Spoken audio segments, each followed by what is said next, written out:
ప్రేమకు మోకరిల్లి ప్రణమిల్లి సాష్టాంగపడి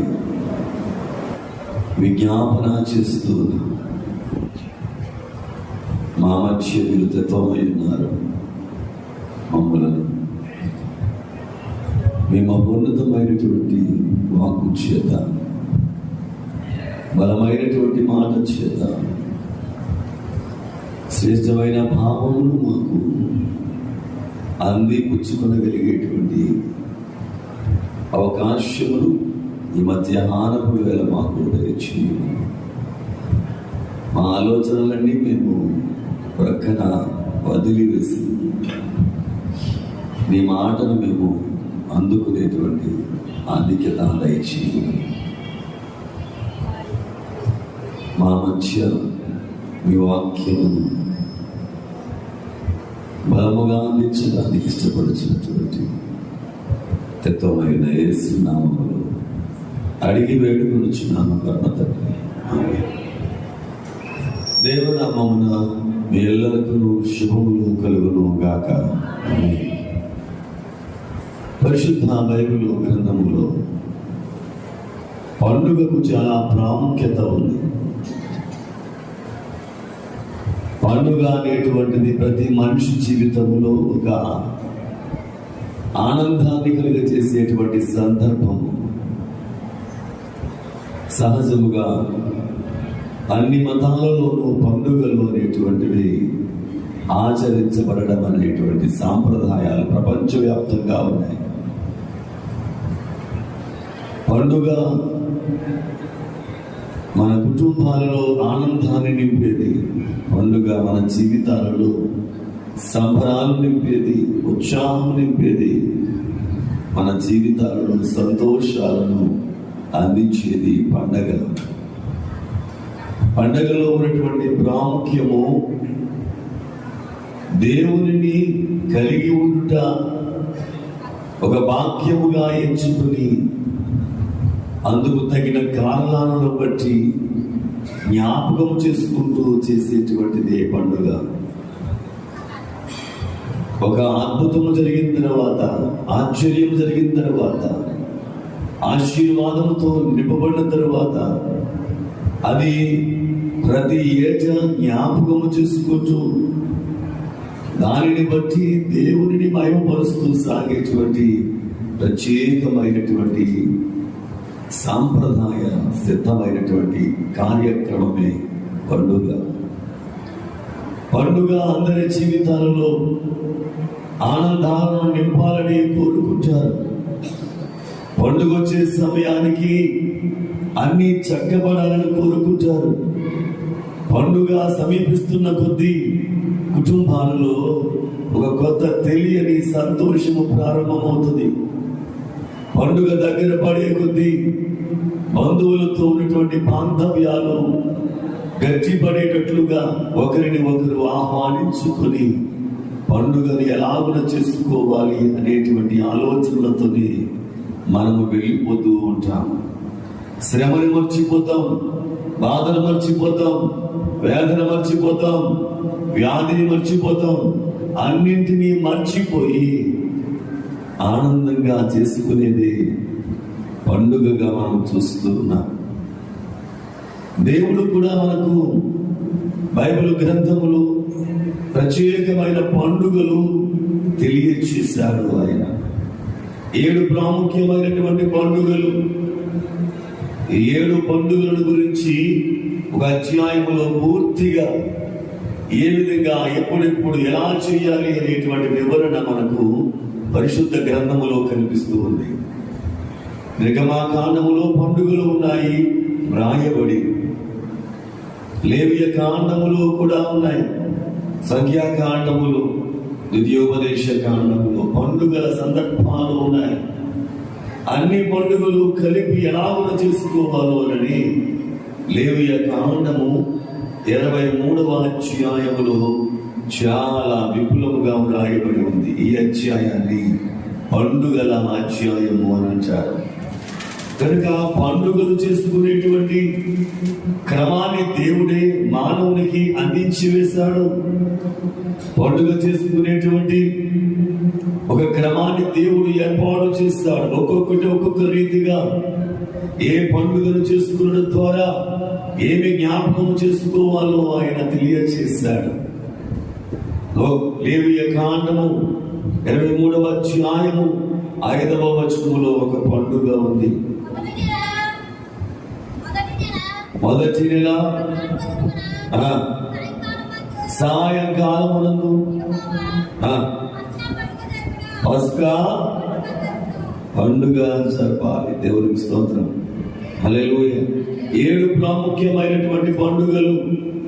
మొదటిది పస్కా పండుగ, రెండవది పులియన రొట్టెల పండుగ, మూడవది ప్రథమ ఫలముల పండుగ, నాలుగవది పెంతెకొస్తు పండుగ, ఐదవది బోరల పండుగ, ఆరవది ప్రాయశ్చిత్తార్థ పండుగ, ఏడవది గుడారాల పండుగ.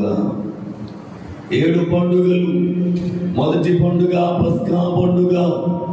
ఇది ఇశ్రాయేలీయుల యొక్క నిసాన్ అనేటువంటి మొదటి మాసములో 14వ తేదీన వచ్చేటువంటిది. అది ఖచ్చితంగా ఒక రోజు అటు ఇటుగా ఉన్నప్పటికీ కూడా శుక్రవారము ఆ పండుగ ప్రారంభించబడేది. సాయంకాలం ఈ పండుగ చేయాలి.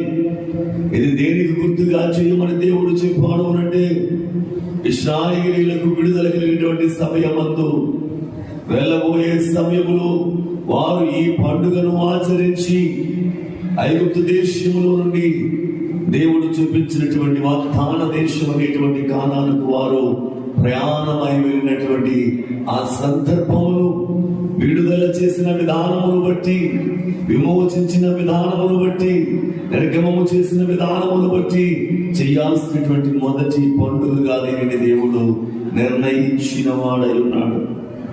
దశమి నాడు అనగా 10వ రోజున ఒక మేక పిల్లను గాని గొర్రె పిల్లను గాని తెచ్చుకుని సిద్ధము చేసుకోవాలి. 14వ తేదీన ఆ పశువును వధించి ఇంటిల్లి పాది వేడిగా ఆతురత పడుచు దానిని సిద్ధము చేసుకుని భుజించాలి అని మనకు తెలియజేయబడినటువంటి మాట.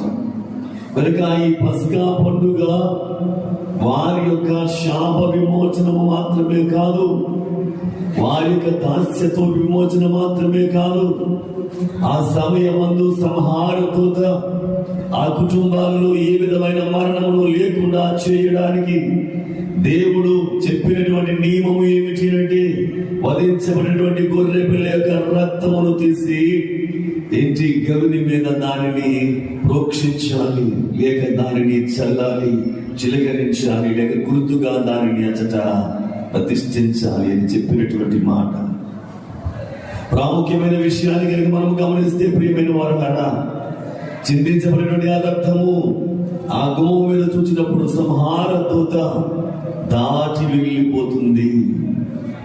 ఈ పస్కా బలి పశువుగా యేసుక్రీస్తు ప్రభువారే ఇహలోకములోనికి ఆయన కూడా వచ్చి బలి అయ్యింది కూడా ఈ ప్రత్యేకమైనటువంటి శుక్రవారపు రోజునే సత్యాన్ని మనము గమనించినప్పుడు ఆ పండుగ క్రీస్తు ప్రభువారిలో ఒక్కొక్కటిగా నెరవేర్చబడుతుంది. మన జీవితాలలో దేవుడు నెరవేరుస్తున్నాడు అనేటువంటి మాట. 3 పండుగలు వరుసగా వస్తాయి. మొదటి పండుగ పస్కా పండుగ, మరుసటి దినము శనివారమే పులియన రొట్టెల పండుగ, మరలా తరువాత రోజు ఆదివారమున చేసేటువంటి పండుగ ప్రథమ ఫలముల పండుగ. 14, 15, 16 మొదటి నెల ఇశ్రాయేలీయులకు నిసాను నెల, ఆ నెలలో చేసేటువంటి పండుగ. ఈ పండుగకి దగ్గరగా మీకు ఏదైనా పండుగ జ్ఞాపకం వస్తే నాకు చెప్పాలి. ఇదే పండుగకు బైబిల్లో ఉన్న ఈ పండుగకు భారతదేశంలో ఆంధ్రప్రదేశ్లో ఒక పండుగ మీరు జ్ఞాపకం చేసుకోవాలి. మీకు జ్ఞాపకం వస్తుందా? అల్లుడు ఎందుకు వస్తాడు? అరుసులు తినడానికి వస్తాడు. కూతురు ఎందుకు వస్తుంది? దేవుని స్తోత్రం. ఏ పండుగది? ఎప్పుడెప్పుడు పండుగ? ఏడాది పండుగ. దేవునికి స్తోత్రం, హల్లెలూయా. కనుక బైబిల్లో ఉన్నటువంటి పండుగల ఆచారాలే ప్రపంచంలో ఉన్నటువంటి ఏ మతములకైనా కూడా ఆధారమైపోయి వారు వేరైపోయి సాధారణ బిడ్డలుగా మారిపోయినా కానీ ఈ పండుగల ఆచారాలు మాత్రము బైబిల్ ఆచారాల ప్రకారమే నడుస్తూ ఉన్నాయి. ఈ పండుగల యొక్క ప్రాముఖ్యత ఎట్టిదో అటు రీతిగానే వీరు కూడా ఇక్కడ పండుగలు చేసుకుంటూ ఉంటారు. ఈ పండుగ ప్రాముఖ్యత మూడవది ఏంటంటే ప్రథమ ఫలములుగా వచ్చినటువంటి పంటను చూసి సంతోషంతో గంతులు వేస్తూ చేసేటువంటి పండుగ. కనుక మొదటి పండుగ పస్కా పండుగ, రెండవ పండుగ పులిన రొట్టెల పండుగ, మూడవ పండుగ ప్రథమ ఫలముల పండుగ. పస్కా బలి పశువుగా యేసుక్రీస్తు ప్రభువారు మరణించారు అన్నది సత్యము. పస్కా బలి పశువుగా యేసుక్రీస్తు ప్రభువారు మానవుని ఏ రోజైతే నిర్మించాడో, తయారు చేశాడో, సిద్ధము చేశాడో, సృష్టించాడో అటు రీతిగానే అదే 6వ రోజు అనేటువంటి శుక్రవారపు రోజుని యేసుక్రీస్తు ప్రభువారు కూడా బలియాగమైపోయాడు. ఆయన ఈ బలి పశువు చేయబడాల్సింది ఏమిటంటే ఖండించబడాలి, ఆ రక్తము గుర్తుగా వేయబడాలి. క్రీస్తు ప్రభువారు కూడా శిక్షించబడిన వాడుగా ఆయన శిలువ మీద మరణించి ఇది ఎప్పుడు చేయాలి ఈ పండుగ అంటే చదువుకున్నాం, సాయంకాలం మందు చేయాల్సినటువంటి పండుగ, ఉదయం చేసేటువంటిది కాదు. యేసుక్రీస్తు ప్రభువారు కూడా తన యొక్క చిట్ట చివరి మాట మాట్లాడుతూ తండ్రి నీ చేతికి నా ఆత్మను అప్పగించుకుంటున్నాను అన్నటువంటి మాట ఆయన పలికినప్పుడు ఇంచుమించుగా శిలువ మీద 3 గంటల సమయం, 3 దాటిన దగ్గర నుంచి సాయంకాలముగా పరిగణిస్తారు. కనుక సాయంకాలం అనేది 3 దాటిన తర్వాత ప్రారంభమయ్యి 6 గంటల వరకు ఉండేటువంటి సమయము సాయంకాల సమయం. కనుక ఈ సాయంకాల సమయం అందు చేయాల్సిన పండుగకు నెరవేర్పుగా క్రీస్తు ప్రభువారే శిలువ మీద ఆయన మరణించారు. దానికి సాదృశ్యముగా మనము గమనిస్తే ద్వితీయోపదేశ కాండము 16వ అధ్యాయము 6-7 వచనాలలో మనము గమనిస్తే ఈ పండుగ చేయాల్సిన విధానమును బహు విపులముగా అక్కడ వ్రాయబడి ఉన్నది. చదువుకుందాం. ద్వితీయోపదేశ కాండము 16వ అధ్యాయము. నీ దేవుడైన యెహోవా స్థాపించుటకై ఏర్పరచుకున్న స్థలములోనే అమ్మా నీవు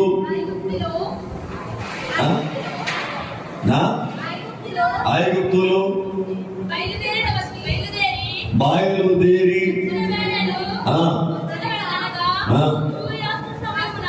సూర్యాస్త సమయమున పస్కా వస్తువును వధించి నీ దేవుడైన యెహోవా ఏర్పరచుకున్న స్థలమున దానిని కాల్చి పూజించి ఉదయమున తిరిగి మీ గుడారములకు వెళ్ళవలెను. దేనిని బట్టినంటే ఐగుప్తులో నుండి బయలుదేరి వచ్చిన వేళ, సాయంకాలపు వేళ, విడుదల కలిగిన వేళ, విమోచన కలిగిన వేళ. యేసుక్రీస్తు ప్రభువారు కూడా ఈ లోకములో ఈ సాయంకాలపు వేళే ఆయన ఈ లోకానికి విడుదల ఇచ్చాడు.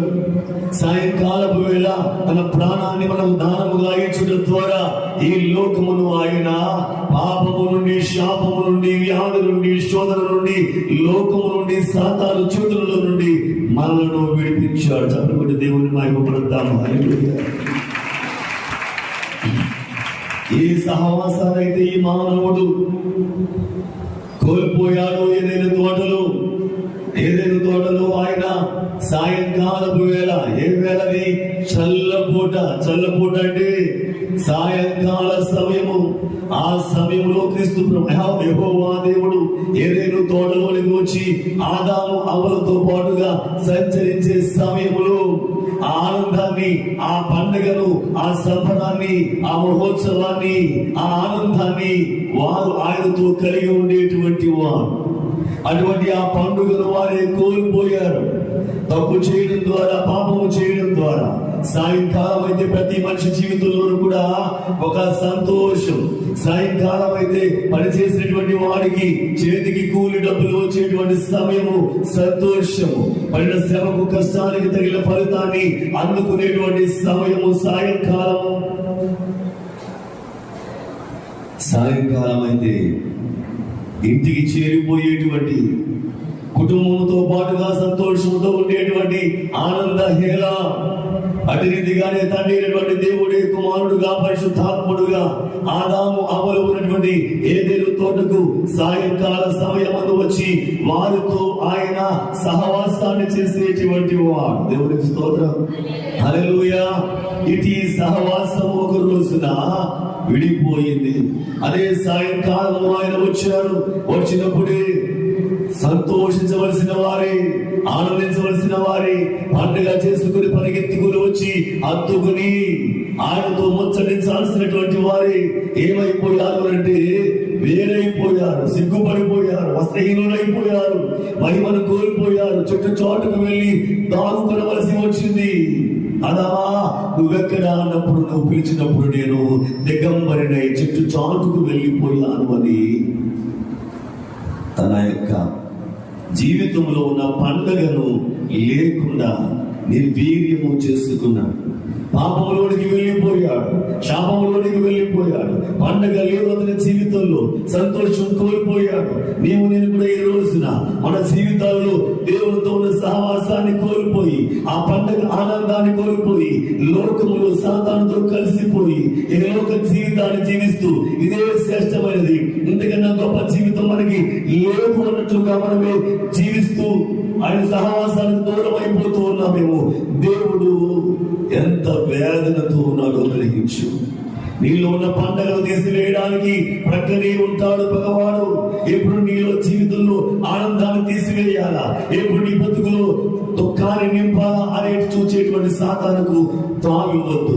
ఆదాము అవ్వలు తావిచ్చారు, పండుగ వారి జీవితంలో నుంచి కోల్పోయారు కనుక మరలా తిరిగి ఆదాము అవ్వల యొక్క జీవితాలలో తన సంతోషాన్ని నింపడానికి, తన సంబరాలు నింపడానికి, పండుగ చేసుకోవడానికి అదే సాయంకాలమున యేసుక్రీస్తు ప్రభువారే పస్కా బలి పశువుగా శిలువ మ్రాణి మీద ఆయన కాల్చబడిన వాడై, ఎండకు కాల్చబడిన వాడై అదే స్థలంలో ఆయన నీ నిమిత్తము నా నిమిత్తము తన ప్రాణాన్ని విడిచిన వాడై మరలా కోల్పోయినటువంటి ఆ సాయంకాల సహవాసాన్ని, చల్లపొడి సహవాసాన్ని నీకు నాకు పునరుద్ధరించడానికి ఏర్పాటు చేస్తున్నటువంటి మహోన్నతమైనటువంటి పండుగయే ఈ పస్కా పండుగ అనే క్రీస్తు ప్రభువారి యొక్క శిలువ బలియాగము. దేవుని మహిమపడుతాను. ఆయన శిలువ మరణం పొందాలన్నది వేదనకరమే కావచ్చు, కానీ ఆయన బాధపడ్డాడన్న విషయము మన అందరికీ కూడా బాధకు గురి చేసే విషయమే. కానీ ఆ శ్రమ చాటున మనకు ఆయనకు మధ్య కలిగినటువంటి బంధం ఏదైతే ఉందో, అంతవరకు విడిపోయేటువంటి బంధం, అంతవరకు దూరం అయిపోయినటువంటి సహవాసము, ఈ పండుగ మరలా తిరిగి మన బతుకులలో సంబరాలు చేసుకోవడానికి పునాది వేయబడింది శిలువ. చెప్పకూడదు సార్, దేవుని మహిమపరుస్తూ ఏడ్చినటువంటి ప్రదేశం అది, రక్తము కాల్చిన ప్రదేశం అది, అవమానపరచబడిన ప్రదేశం అది. ఆ ప్రదేశం ఈ రోజున ఎలా మారిపోయింది అంటే ఈ లోకమంతా ఆనందించేటువంటి ఆనందకరమైన ప్రదేశముగా మారిపోయింది కల్వరి ప్రాంతం. మరలా పండుగ ప్రారంభించారు మన జీవితం. ఆదాము వాళ్ళు కోల్పోయిన పండుగ ఆనందాన్ని మన జీవితాలు ఆయన ఇచ్చారు. ఇశ్రాయేలు ఎలాగైతే దాస్యత్వం అనేటువంటి సంఖ్యలలో నుంచి బయటకు వచ్చి, సంహార దూత అనేటువంటి దూత నుంచి తప్పించబడి బయటకు వచ్చి ఎలాగైతే గొంతులు వేస్తూ దేవుని మహిమపరిచారో, ఆ రీతిగానే పాపం అనేటువంటి శాపం దాస్యత్వం సంఖ్యలో నుంచి నిన్ను నన్ను దేవుడు విడిపించి కోల్పోయినటువంటి చల్లపుర సహవాసాన్ని, సాయంకాల సహవాసాన్ని దేవుడు నీకు నాకు అనుగ్రహించి ఈ రోజు ఆయన బిడ్డలుగా చేస్తాను. చెప్పబడదాం సరే, దేవుడికి మహిమ. ఎంత ఆనందం ఇది పండుగ. పండగే ప్రతి మనిషి జీవితంలో ఆయన పండుగ చేయడానికి వచ్చాడు. ఆయన నీలో ఉన్న వ్యాధులను తీసివేసి పండుగ చేయబోతున్నాడు. నీలో ఉన్న కష్టాలను తీసివేసి సంబరాలు చేయడానికి సిద్ధపడుతూ ఉన్నాడు. ఆయన యొక్క శాలలో సభలో ఏకీపించడానికి వచ్చిన వాళ్ళారా, దేవుడు ఈ రోజున ఈ శాలలో ఆయన నీ జీవితంలో పండగ చేయడానికి సిద్ధపడుతూ ఉన్నాడు. అందుకని ఆమేన్ చెప్తాం. ఆమేన్, ఆమేన్. రెండవ పండుగ సమయం అవుతుంది, నేను తొందరగా వెళ్తాను. 7 పండుగలు చెప్పాలి. ఎన్ని పండుగలు చేయాలి? 7 పండుగ. శనివారం చేసేటువంటి పండుగ ఏ పండుగ? పులి అనే రొట్టెల పండుగ. ఈ పండుగ యొక్క ప్రత్యేకమైన ఉద్దేశం ఏమిటి అంటే రొట్టె పొలవకుండా చేయాలి. మీరు చెప్పండి, అందరూ కూడా ఆడవాళ్ళే ఉన్నారు కనుక, కొంతమంది కళ్ళు మూసుకుని నిద్రపోతున్నారు కనుక దేవుని స్తోత్రం. ఎందుకంటే ఇంటి దగ్గర పొద్దుటే వంట చేసి ఆయన చక్కబెట్టి పంపించి ఏదో వంకెట్టుకున్నా లేకపోతే గబగబా వస్తారు కదా, ఎంత శ్రమ పడతారు. నేను తప్పు పట్టిన, ఎందుకంటే కాల్సిన కొంచెం ఈ 3 రోజులు కొంచెం ఏం చేయాలి, ఏమన్నా కళ్ళకి కొంచెం పని చెప్తాను, కళ్ళకి రెస్ట్ ఇవ్వద్దు ఈ 3 రోజులు. అంటే రాత్రి మాట పండుకోండి కాదని, కానీ పగల రాత్రి కూడా కలిసి ఉండొద్దు. ఇక్కడికి వచ్చినాడు కాసేపు ఒక స్తంభము, ఒక కుర్చీ, మిమ్మల్ని ఇబ్బంది పెట్టకుండా చూసుకోండి. దేవుడు దీవించును గాక. ఆమేన్. దేవునికి స్తోత్రం. మీరందరూ కూడా వంట చేసేవారే కనుక మీకు పిండి పులిస్తే మంచిదా, పులవకపోతే మంచిదా? పులకపోతేనే మంచిది. దేవుని స్తోత్రం. అదే మీరు ఇంకో మాట చెప్పాలి. ఇప్పుడు ఇడ్లీ పిండి రుబ్బిన తర్వాత వెంటనే వేసేస్తే బాగా వస్తాయా, పులిసిన తర్వాత పొద్దులేస్తే బాగా వస్తాయా? మరి ఇప్పుడేం కావాలి? ఇప్పుడే కదా మీరు చెప్పారు పులవకూడదు పిండి అని చెప్పారు. అన్ని మాటలు మీరే మాట్లాడేస్తారు, నన్ను మాట్లాడేవారు మీరు ఏమి పొలవాలి, పొలవకూడదు, రెండూ మీరే చెప్పేశారు. దేవుడి ముందు దీవించును కాక. ఆమేన్. ఇక్కడ చేయాల్సిన పండుగ ఏమిటి అంటే పులియని రొట్టెల పండుగ. ఒక చపాతీ చేయడానికైనా పూరి చేయడానికైనా కూడా పిండి కలిపి దాని ఫోటో చుట్టూ కాసేపు అలా ఉంచితే కాసేపటికి ఆ పూరీలన్నీ కూడా ఏమవుతాయి? చక్కగా ఉబ్బుతాయి. ఎందుకని? అది పులిస్తేనే ఉబ్బుతుంది, పొలవకపోతే ఉబ్బదు. కానీ దేవుడు ఏ పండుగ చెప్పాడు అంటే పులి అనే రొట్టెల పండుగ చేయాలంటే కలిపిన వెంటనే చెయ్యాలి. రొట్టె పిండి ఆడిన వెంటనే చెయ్యాలి. ఇడ్లీ దేవుని స్తోత్రం. హల్లెలూయా. చాలా స్పెషల్ కూడా ఉండదు మన ఆంధ్రాలో. పుల్లట్టు చాలా స్పెషల్, అవునే కదా? తింటాకు కూడా బాగుంటుంది, తింటాకు బాగుంటుంది. తర్వాత కడుపులో చాలా బాధపడుతుంది. తెలుసా మీకు సంగతి? ఏమాత్రం పులిసినా కడుపులు పాడైపోతాయి, ఎక్కువ కాకూడదు. దేవునికి స్తోత్రం. ఎందుకు దేవుడు ఈ పులి రొట్టెల పండుగ చేయమన్నాడు అంటే ఇశ్రాయేలీయుల యొక్క ఐగుప్తు దాస్యత్వంలో వారు ఉన్నప్పుడు ఆ మాత్రం పులుపుగా కాసేపు పిండిని ముద్దగా కలిపి అలా నిల్వ ఉంచి చేయడానికి కూడా వారికి ఖాళీ ఉండేది కాదు. తెలిసిందండి సంగతి? ఉదయం కలిపేసి అలా వచ్చి మధ్యాహ్నం చేసుకుందామనడానికి వాళ్ళకి అవకాశం లేదు. ఎందుకంటే వారి మీద ఉన్న వ్యక్తి చాకిరీ అటువంటిది. ఇటుకలు కాల్చాలి, గడ్డి తెచ్చుకోవాలి, లేకపోతే కొయ్యకాలు తెచ్చుకోవాలి, కాల్చి ఏ లెక్క ప్రకారం లెక్క చేయాలి. వారికి ఏ మాత్రము కూడా వెసులుబాటు లేదు, సెలవు లేదు, విశ్రాంతి లేదు. ప్రతిరోజు పని చేయవలసిందే. ఇదిగో ఈ రోజు ఆదివారం కదా, సెలవు, సెకండ్ సాటర్డే సెలవు. ఇలాంటి ఏ పండుగలు వారి జీవితాల్లో లేవు. పండుగలన్నీ సమసిపోయాయి, పండుగలన్నీ మర్చిపోయారు.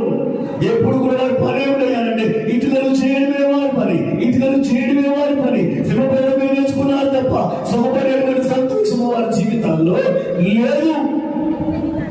పండుగలు కోల్పోయారు వారి జీవితాల్లో. మళ్ళా జీవితంలో దేవుడు మళ్ళా పండుగను ఇవ్వడానికి వారి దాసత్వం నుంచి బయటికి తీసుకొచ్చాడు కనుక ఇదిగో ఆ రోజున మీరు ఐగుప్తు దేశంలో ఉన్నప్పుడు కొంచెమైనా పులిసినటువంటిది కానీ, ఉబ్బినటువంటి పూరి లాంటిది కానీ, చపాతీ లాంటివి కానీ మీరేనాడు కూడా అక్కడ ఉన్నప్పుడు తినలేకపోయారు. ఇప్పుడు తింటున్నారు. దేవుని స్తోత్రం. హల్లెలూయా. 5 రొట్టెలు 2 చిన్న చేపలు అంటే ఆ రొట్టె ఏమవ్వాలి? ఉబ్బాలంటే ఖచ్చితంగా రొట్టె కొంచెం దాంట్లో ఏం కలపాలి? కలపాలి, అవునా కదా? పాలు పెరిగి కావాలంటే ఏమవ్వాలి? ఓడ్చొక్కి అది ఎలా ఉంటుంది, కొంచెం పులిసిందిగా బ్యాక్టీరియా పోవడం అంటే ఏమి కదా, బ్యాక్టీరియా చేస్తారు దాంట్లో. ఆ బ్యాక్టీరియా దాంట్లో కలిపితేనే మన పెరుగు ఉంది. కావాలి. దేవునికి స్తోత్రం, హల్లెలూయా. కానీ ఇక్కడ దేవుడు చెప్పేది ఏమిటంటే, ఆ రోజున మీరు అక్కడ ఉన్నప్పుడు అంత సంతోషంగా చక్కగా కూర్చుని అరుసులు వేసుకున్న రోజులు లేవు, చక్కగా కూర్చుని పోకూడనుకున్న రోజులు లేవు, అందరూ చుట్టూ చేరి జంతికలు తిప్పిన రోజులు లేవు. అంటే పండగ లేదు, పంపము లేదు, నిరాశలోనే, కష్టములోనే, బాధలోనే గడిచిపోయింది కనుక ఈ రోజున మీ జీవితాల్లో ఐగుప్తును వదిలివేసి ఇశ్రాయేలు దేశానికి చేరారు కనుక ఇక్కడ మీరు సంబరాల్లో మునిగిపోయే అవకాశాన్ని దేవుడిచ్చాడు. ఏది కావాలంటే అది తినడానికి దేవుడిచ్చాడు. వండుకోకుండానే పరలోకములోని కిందకు ఆయన మన్నాను దింపేస్తాడు, పూరీలు దింపేస్తాడు. ఏది కావాలంటే అది, నీళ్లు కావాలంటే నీళ్లు, చేరైపోయాయి అంటే మధురంగా ఆయన మార్చివేస్తాడు. ఇంటి సంబరాలు మీకే ఐగుప్తులో నుంచి బయటకు దాటిన వెంటనే ప్రారంభమైపోయాయి. చప్పటి దేవుని మహిమపడతాం. హల్లెలూయా. ఒకే ఒక రోజు తేడా, అంతవరకు కూడా శ్రమంతా పోయింది, కష్టమంతా పోయింది, వ్యాధులంతా పోయింది, నిట్టూర్పులన్నీ పోయాయి. ఇదిగో మీ దుఃఖదములు సమాప్తమైపోయాయి అన్నట్లుగానే నీ సూర్యుడికను అస్తమించడు, నీ చంద్రుడికను క్షీణించడు అన్నటువంటి మాటలు అద్భుత రీతిగా వీరి జీవితాల్లో అడుగు పెట్టి బయటకు వచ్చిన వెంటనే వీరికి ఇక వంట చేసుకోవాల్సిన పనే లేదు. చెప్పకూడదాం సార్, దేవుడు 400కు పైగా 30 సంవత్సరాలకు పైగా శ్రమపడిన కష్టానికి దేవుడు ఈ రోజున ఏమిచ్చారు అంటే, ఏది కావాలంటే అది అన్నట్లుగా వారు ఒక్కొక్కసారి ఇది మాంసం తింటే మాంసమే, ఇది చపాతీ తింటే చపాతీయే, ఏనుగు తింటే అదే ఏదట. చెప్పకూడదు సార్, దేవుడు మహిమపరుస్తుంది. పరలోకపు పెళ్లి విందుగా మారిపోయింది. 40 సంవత్సరాల అరణ్య ప్రయాణం వారికి చిన్న చిన్న బాధలు వచ్చినా, కష్టాలు వచ్చినా దేవుడు ఏనాడు వారికి లోటు చేయలేదు. అనగా ప్రతిరోజు పండుగ. చెప్పకూడదు, దేవుడు మహిమపడతాం. హల్లెలూయా. రోజు వండుకు తింటే బాధ, కానీ రోజు వండుకోవాలంటే కష్టం. పండగ రోజు కొంచెం ఉన్న బాధ అంతా పక్కన పెట్టి మొత్తం మీద ఎలా వచ్చి చికెన్, మటన్, కర్రీలు అవన్నీ మొత్తం ఇచ్చేసేస్తారేమో. కానీ రోజు అదే చేయాలంటే, రోజు ఇంట్లో పండుగ అంటే కుదురుతుందా? ఆ ముందు కదా పండుగ అంటే చాలా చిన్నగా ఏంటిది, రోజు పండుగ అంటే ఎలా కుదురుతుంది? ఎందుకని మనం చేయలేము కనుక. కానీ ఇప్పుడు ఇశ్రాయేలు జీవితంలో దేవుడు ఏమిచ్చాడంటే రోజు పండుగే, ప్రతిరోజు పండుగే. చెప్పకూడదు గట్టిగా, తెలుస్తుంది. ఒక రోజు కాదు, 2 రోజులు కాదు, 40 సంవత్సరాలు పండుగలు చేసుకున్నాను. చెప్పకూడదాం, దేవుని స్తోత్రం. 400 సంవత్సరాలకు ప్రతిగా 400 సంవత్సరాలకి సంవత్సరానికి ఒక పండుగ చొప్పున ఎన్ని పండుగలు అవుతుంది అనుకుందాం? మనం సహజంగా చేసుకున్న సంవత్సరం పండుగ చేసుకుంటే 400 పండుగలు అవుతాయి. కానీ ఇప్పుడు 40 సంవత్సరాలు లెక్కేసుకోండి. సంవత్సరానికి 365 రోజులు. సరే, 60 పక్కన పెట్టండి, 4 3 12 అంటే 12,000 ఇంచుమించు 15,000 రోజులు వేసుకోవాలి వాళ్ళ జీవితం. 40 సంవత్సరాలు అంటే 15,000 పండుగలు. చెప్పకూడదామా సార్, దేవుడు మహిమపరుస్తూ 400 పండుగలకు దేవుడే 4 16గా 4 రెట్టుల పండుగల ఆశీర్వాదాన్ని ఎలాగైతే ఆ రోజు దేవుడు ఇచ్చాడో, అదే దేవుడు ఈ రోజున నీ జీవితంలో ప్రతి రోజు కూడా సంతోషాన్ని, ఆనందాన్ని, సౌఖ్యాన్ని, సుఖాన్ని ఇచ్చివేసి పండుగగా నీ జీవితాన్ని మార్చివేయగా దేవుడు మహిమపడతాం. హల్లెలూయా, హల్లెలూయా. రోజు పండుగ అంటే ఎంత సంతోషం. ఇశ్రాయేలు జీవితంలో దేవుడు రోజు పండుగ మార్చేశాడు. దేనికి ఈ పండుగ అంటే, మీరు ఆ రోజుని పులిసిన దానికి కొంచెం టేస్ట్ ఉంటుంది కదా అని తినడానికి అవకాశం లేకపోయింది. ఆ రోజుని ఎప్పటికప్పుడు కలుపుకుని తినడం, మళ్ళీ పనులకు వెళ్ళిపోవడం. కానీ ఎక్కడుంది మీకు కష్టం, శ్రమ, బాధ తట్టుకునేటువంటి వారు కాదు మీరు కనుక.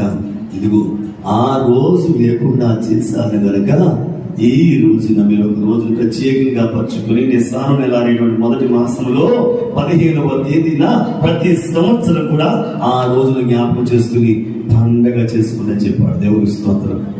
హల్లెలూయా, దేవునికి స్తోత్రం. అలాగే మూడవ పండుగ, నేను త్వరగానే వెళ్తాను. మూడవ పండుగ ఏమిటి అంటే ప్రథమ ఫలముల పండుగ. మరి రెండవ పండుగ క్రీస్తు ప్రభువు గురించి మనం చెప్పుకున్నామా? మొదటి పండుగ పస్కా పండుగ, ఆయన బలి. ఇప్పుడు రెండవ పండుగ పులియల రొట్టెల పండుగ. అంటే అర్థం ఏమిటి అంటే పులియల రొట్టెల పండుగ అంటే ఇవన్నింటికి కొటేషన్స్ ఉన్నాయి. కానీ మీరు తీసి చదివి నేను చెప్పి మీరు చదివితే మళ్ళీ వెనకాల నేను చదివి టైం వేస్ట్ కనుక నేను ముందుకు వెళ్ళిపోతాను. మీకు తెలుసు అందరూ కూడా చాలా నిష్ణాతులు కనుక దేవునికి మహిమ కలుగును కాక. ఆమేన్, ఆమేన్, ఆమేన్. గట్టిగా చెప్పాలి.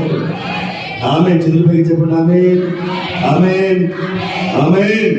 దేవుడు దీవించును గాక. ఆమేన్. ఇప్పుడు యేసుక్రీస్తు ప్రభువారు కూడా ఈ పండుగ నెరవేర్చబడింది. యేసుక్రీస్తు ప్రభువారు శుక్రవారం శిలువలో వేయబడ్డారు. శనివారం ఎక్కడ ఉన్నాడు ఆయన? గట్టిగా చెప్పాలి. సమాధిలో ఉన్నాడు.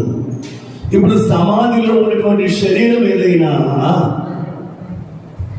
ఎంత గొప్పవారి శరీరమైనా, మంత్రి శరీరమైనా, మహారాణి శరీరమైనా, రాజు శరీరమైనా, ఒక పేదవాడి శరీరమైనా కూడా ఒక రోజు దాటేటప్పటికీ ఆ శరీరం యొక్క పరిస్థితి చెప్పండి ఒకసారి.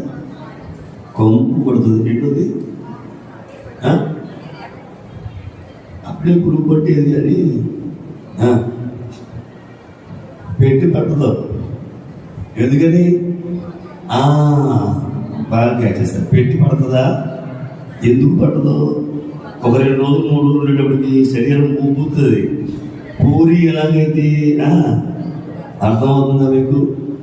పులిసినటువంటి పిండి ఎలాగైతే ఉబ్బుతుందో ఈ శరీరం కూడా పులిసి ఏమవుద్ది? ఉబ్బుతుంది. మరి క్రీస్తు ప్రభువు శరీరం సమాధిలో ఉబ్బిందా? కీర్తన 16:11 చూస్తే కానీ 10 చూస్తే నీ పరిశుద్ధుని కుళ్ళు పడ్డనీయవు. దేవుని స్తోత్రం, హల్లెలూయా. నీ పరిశుద్ధిని కుళ్ళు పడ్డనీయవు. దేవుని స్తోత్రం. కనుక ఆయన శరీరము ఉబ్బిపోయిన తర్వాత జరిగే పరిస్థితి ఏమిటయ్యానంటే కుళ్ళు పట్టాలి, పురుగులు పట్టాలి. కానీ శరీరం పట్టిందా? కనుక ఆయన శరీరం ఏమవలేదు, పాడైపోలేదు. ఇంకా చెప్పాలంటే ఉలుపవ్వలేదు. ఇంకా చెప్పాలనంటే ఉబ్బిపోలేదు. చెప్పకూడదు. దేవుని మహిమపరుస్తుంది. ఏ పండుగ? రెండవ పండుగ పులియల రొట్టెల పండుగ. క్రీస్తు ప్రభువారిలో ఈ పండుగ కూడా నెరవేర్చబడి మరణం అనేటువంటి నన్ను ఏమీ చేయదు. మరణం కూడా సంబరమే అని ఆయన ఒక కొత్త అర్థాన్ని ఇచ్చారు. నమ్మకం చెప్పకూడదు. దేవుని మహిమపరుద్దాం. మరణం కూడా సంబరమే క్రీస్తువులకి. అవునా కదా? మరణం సంబరం కాదు. ఎవరు చనిపోయిన తర్వాత ఏం చేస్తారు? అక్కడ మళ్ళీ ప్రార్థన పెడతారు, పాటలు పాడతారు. ఏమంటే చనిపోయిన ఎవరు పాటలు పాడుకున్నాం. కానీ క్రైస్తవులు చేసేది ఏంటి అని అంటే దాన్ని కూడా సంబరంలా చేస్తారు. చెప్పకూడదాం. హల్లెలూయా. ఇది తాత్కాలికమైనటువంటిది, నిద్రయే తప్ప మరణము కానిది. మా యేసయ్య మరలా తిరిగి వచ్చినప్పుడు మేము లేపబడతామనే నిరీక్షణ ఈ శరీరానికి మహిమ శరీరముగా మార్చబడుతుంది అనేటువంటి ఒక గొప్ప నమ్మిక. చెప్పబడతాం సార్. అంతేనా? చనిపోవడం కూడా క్రైస్తవుడికి ఏంటి చెప్పండి? సంబరం, ఒక పండగే. ఏంటి? ఏంటి? శరీరం పోయే శరీరం వస్తుంది. మహిమ శరీరము దాతు నీవు, మహిమామితుని పోలియుందు. మహిమ శరీరము దాతు నీవు, మహిమామితుని పోలియుందు. బహుమతులెన్నో దాచను నీకై, బహుమతులెన్నో దాచను నీకై. సహాయము నీకు రాజకుమారి సుందరపు సంగమా ప్రియసి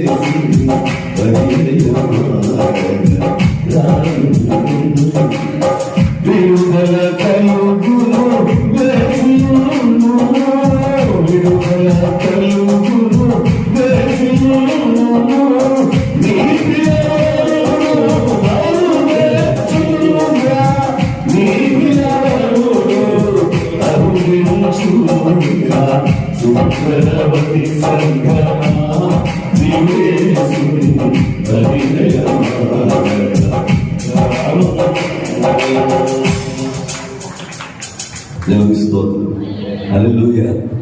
దేవునికి మహిమ కలుగుతుందా?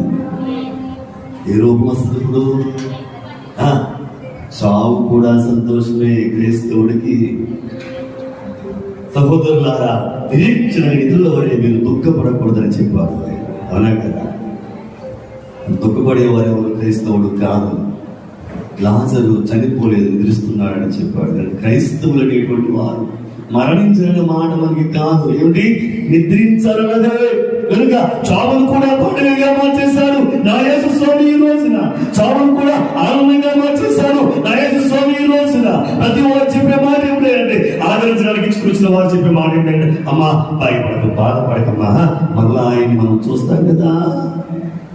ఇప్పుడు ఆయన వచ్చే సమయంలో చూస్తాము కదా. దేవుని స్తోత్రం. అరుదెంచునుగా మేఘరథములు పరమండలపు పయనము సేయ వరుణము క్రీస్తుని సరాసర చేరి వరుణము క్రీస్తుని సరాసర చేరి పరశముని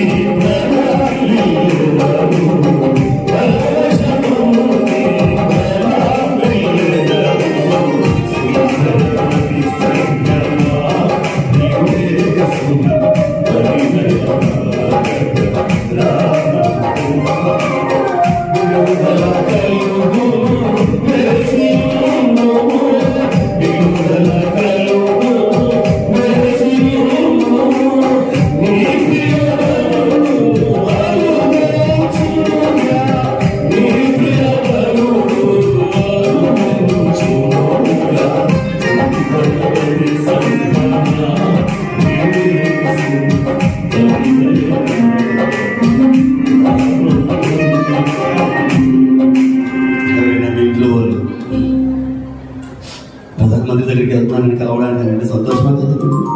సంతోషమేనా? అంతెందుకు మొన్న ఎవడో పవన్ కళ్యాణ్ ఒక ఆయన వచ్చి వారు మీద నిలబడినప్పుడు పరిగెత్తుకుని పట్టుకుని తోసేసాడు. వాడికి పట్టుకోవడానికి వాడికి అంత సంతోషం ఉంది. మోడీ గారిని కలిసి తగిలితాడు అన్నప్పుడు అంత సంతోషం లేకుంటే ఇప్పుడు ఎక్కడికి వెళ్తావు? అరుదెంచుగా మేఘరథములు. ఏంటి? మేఘరథాలు వస్తాయి నీకోసం. పరమండలపు పయనము సేయ.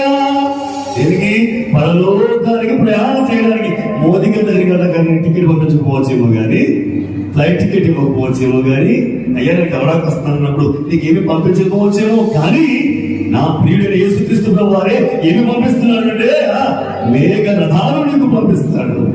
పరమండలపు పయనము సేయ వరుడకు క్రీస్తుని సరసర చేరి. ఎక్కడ చేస్తావు? ఆయన పక్కనే. ఇంకా చెప్పాలంటే ఆయనలో నిజప్పుడు దేవుని మహిమపడతాం. ఈ ఆత్మలో ఆత్మగా మారిపోయినప్పుడే చావు కూడా ఏమైపోయింది? పండుగ అయిపోయింది. మన చావు కూడా ఏమైపోయింది? ఆనందమైపోయింది. వేదన పోయింది, శ్రమ పోయింది, కష్టం పోయింది.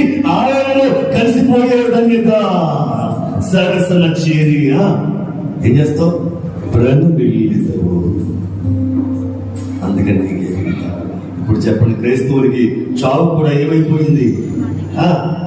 గట్టిగా చెప్పాలి. చావు కూడా ఏమైపోయింది? పండగ చేసేసాడు నా యేసయ్య. మరలా నువ్వే ఇంకొక జన్మ ఎత్తి ఈ లోకంలో ఏ చీమగాను ముక్కు కనిపోతామని చెప్పలేదు నా యేసయ్య. ఏమన్నాడండి? నాలోనే కలిసిపోతావు, మమేకమైపోతావు. నేను మీలో, మీరు నాలో మిళితమై ఉన్నామని అన్న యేసు నామం ఎంతో మధురం మధురం మధురం మధురం. అంత మధురమైనటువంటి నా దేవుడు చావును కూడా ఏం చేశాడనంటే మేఘ రణముగా మార్చి వేశాడు. ఆయన పక్కన చేరి ఉండగలిగి మహదానందపు సంతోషపు పండుగగా మార్చి వేశాడు. ఎందుకన్నా ఏం కావాలి? యేసుని తలపై నాకు ఎంతో నీ సముఖమున ముఖము చూచుచు వాసము చేసినప్పుడు ఎట్లుండును కదా. I can't imagine. నన్ను ఇమాజిన్ చేయలేను. I never count that. నేను దాన్ని లెక్కించలేను ఆనందాన్ని. నేను ఇప్పుడు నీ సముఖమున నీ ముఖము చూచుచు నివాసం చేసినప్పుడు ఎలా ఉంటుందో ఎలా ఉంటుందో ఎవరికైనా తెలుసా ఈ ఆనందం? కానీ బైబిల్ వారు మనకి దేవుడే ఒక చక్కని ఆనందాన్ని ఆహ్వానం చేశాడు. ఇది ఇక్కడే ఇప్పుడే పొందొచ్చు.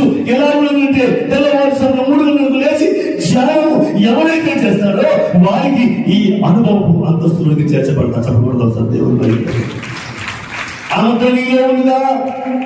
ఆ అనుభవం ముద్ర నీలో ఉందా? దేవుడు కోరుకుంటున్నాడు ఆ ముద్ర మనలో ఉంచబడాలి. పౌలు గారు అంటాడు కదా, క్రీస్తు ముద్రలో నేను ధరించుకుని ఉన్నానంటాడు. నీవు క్రీస్తు ముద్రను ధరించుకున్నావా? ఏమిటి ఆ ముద్రలో అంటే ఎవరైతే మోకాలు వేసి ప్రార్థన చేస్తారో వారి మోకాల మీద ఏముంటుంది? దాన్ని ఏమంటారు? ముద్ర. మార్చేయగాని అదొక ముద్ర. దేవునికి మహిమ కలుగుతుంది. ఎంతమంది మోకాల మీద ఈ మంచం ఉన్నాయో లేక ఈ ముద్రలు ఉన్నాయో అతి వారికి ఆ పరలోకపు ఆనందాన్ని చూడగలిగే ధన్యత కలుగుతుంది. చెప్పకూడదు ఒకసారి. అంత ఆనందించారు. సన్నిధి నేర్పిన సద్గురువు ఎవరు? సన్నిధి పురుడకు ఈ గురువే. మన దేవాలయ కానీ మనకి ఇచ్చినటువంటి గొప్ప ఆధిక్యం ఏమిటంటే ఆయన పంచి వెళ్ళిపోయింది ఏమిటంటే ధ్యానము చేయండి. ఆత్మవంతులు అయిపోతారు. ధ్యానము చేయండి. జ్ఞానం అయిపోతారు. ధ్యానము చేయండి. ఏది కావాలంటే అది వస్తుంది. ఇటు ధ్యానము చేయుచుండి మనలోని భక్తి గట్టిపడును కాలక్రమమునా. ఇటు ధ్యానము వలన మనకు ఎట్టి పూలైన తీరు. ఇటు ధ్యానము వలన మనకు ఎట్టి లైన తొలము. ఇటు ధ్యానము వలన మనకు ఎట్టి వ్యాఖ్యమైన గెలచును. దేవునికి స్తోత్రం. ధ్యానం వల్ల ఏంటి ఏదైనా సరే యేసుని ధ్యానించుచుండండి ప్రియులారా. క్రీస్తు యేసుని ధ్యానించండి. ఏం పని ఉంది చెప్పండి మీకు? కూర వండిన తర్వాత, వంట వండిన తర్వాత ఖాళీ చేసుకుందామనేది కాదు స్తుతి. వండుతున్నప్పుడు కూడా చేసేది స్థితి. చెప్పకూడదు. దేవుని మహిమ పొందాలి. వంటలకు ఖాళీ కదా, పని ఉంది, చేతికి పని తప్ప. జనక సుతాత్మలకు సుతులు సంగమదు వల్ల భూమిని మనసున స్తుతిక యముతో పామరి. మనసున స్తుతిక యముతో పామరి. పని ఏమున్నది భారత జనాలి. పని ఏమున్నది భారత జనాలి.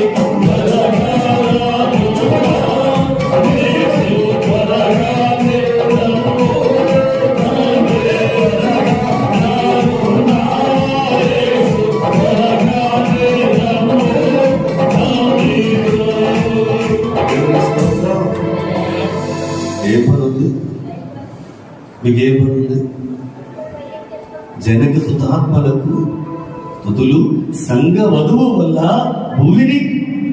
సంఘ వధువు అంటే మనమే కనుక ఈ భూమిని సంఘ వధువు వల్ల భూమిని మనస్సున స్తుతి కార్యము తప్ప పనేముంది? ఈ భక్త జనాలకి గట్టిగా పడవచ్చు సార్. ఏం చేయాలనుకుంటుంది? మొహం కడుక్కుంటున్నా చేయొచ్చుతుంది. నువ్వు లేచావంటే కళ్ళు తెరిచి ఉన్నాయంటే శుద్ధి చేసే కారణం దేనికి అక్కర్లేదు. నీకు కళ్ళు తెరిచావంటే చాలు. అక్కడి నుంచి శుద్ధి చేయడమే తప్ప ఇంక పని ఏమి లేదు. ఏ పని చేయించున్నాను నిత్యము, ఏ పని చేయించున్నాను. రాకడ ధ్యానము, రాకడ తలపు కలిగి ఉండకపోయినా రాకడలో ఎత్తబడలేరు అన్నారు దేవదాసయ్య గారు. ఇది సత్యమైనటువంటి మాట. ప్రతి వారు చేయాల్సింది ఏంటంటే స్తుతి చేయండి. మీ స్థితి మారిపోతుంది అన్నారు దైవజనులు. స్తుతి చేయండి. ఎప్పుడు అంటే గట్టి తిప్పినా స్తుతి చేయండి. తల మీద దువ్వులు పెట్టి దువ్వుతున్నా స్తుతి చేయండి. ఆయన్ని తిడుతున్నప్పుడు కూడా చేస్తారా స్తుతి? ఆయన మిమ్మల్ని తిడుతున్నప్పుడు ఆయన చేయగలుగుతాడు స్తుతి? అంటే ఇక తిట్టడానికి అవకాశం. స్తుతి చేస్తే అర్థమవుతుందా మీకు? స్తుతి చేస్తూ ఉంటే తిట్టడానికి అవకాశం ఉండదు. స్తుతి చేస్తూ ఉంటే ఏమి అనడానికి అవకాశం ఉండదు. స్తుతి చేసుకుంటూ ఉంటే నిన్న ఆయన ఏమన్నావు? ఈ సూత్రాన్ని గమనించి ఈ రోజున నువ్వు ఎప్పుడు కూడా స్తుతి అన్నావు అనుకో, ఏమే చొక్కాగా పెట్టు, బీరువాలో పెట్టానండి, వస్తున్నానండి, స్తుతి వచ్చావు, చొక్కా తీసా, ఏంటి ఇస్త్రీ లేదు, ఇస్త్రీ చేయాలండి, చేసేస్తానండి, స్తుతి. ఇంక నిన్ను ఏమంటాడు? ఈ సూత్రం తెలియకే మీరు ఇబ్బందుల్లో పడిపోతున్నారేమో అనిపిస్తుంది నాకు. మాటకు ముందు ఒక స్థుతి, మాట తర్వాత ఒక స్థుతి చేస్తే కనుక ఆయన నువ్వేమన్నా ఆయన ఏమంటాడు అనడు కదా. ఈ సూత్రాన్ని పాటించండి. ఈ రోజు నుంచి దేవదాసయ్య గారు మనకి చదవండి మాట ఇది, పని ఏమన్నది భక్తజనానికి అన్నాడు కనుక ఏ పనిలో ఉన్నా సరే నువ్వు చేయాల్సింది ఏమిటంటే స్థుతి చేయి, స్తోత్రం చేయి. ఎప్పుడైనా చేయొచ్చు, ఎలా ఉన్నా చేయొచ్చు.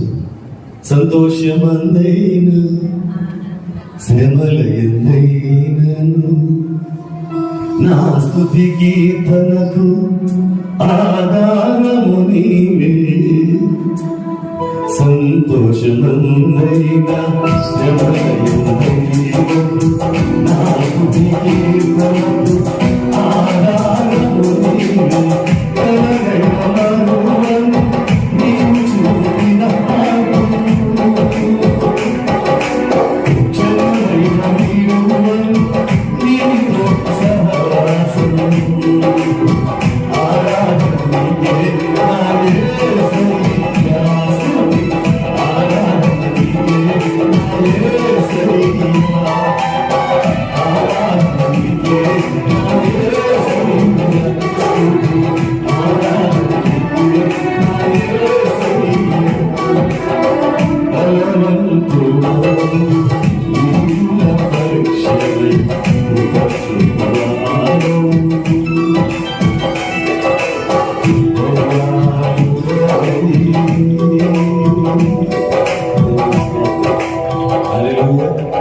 మీరు గట్టిగా చెప్పకూడదు, నాకు పాడాలన్న ఆశ కూడా పోతుంది, పాట కూడా లైన్ పోతుంది. చెప్పడం కూడా గుర్తులేదు. దీన్ని చప్పట్లు అనుకో, సప్పట్లు అంటుంది. సప్పగా ఉంటాయి కాబట్టి సప్పట్లు. దీన్ని కొట్టమన్నది సప్పట్లే కదా చెప్పాలి, చప్పట్లు గట్టిగా కొట్టి చెప్పండి.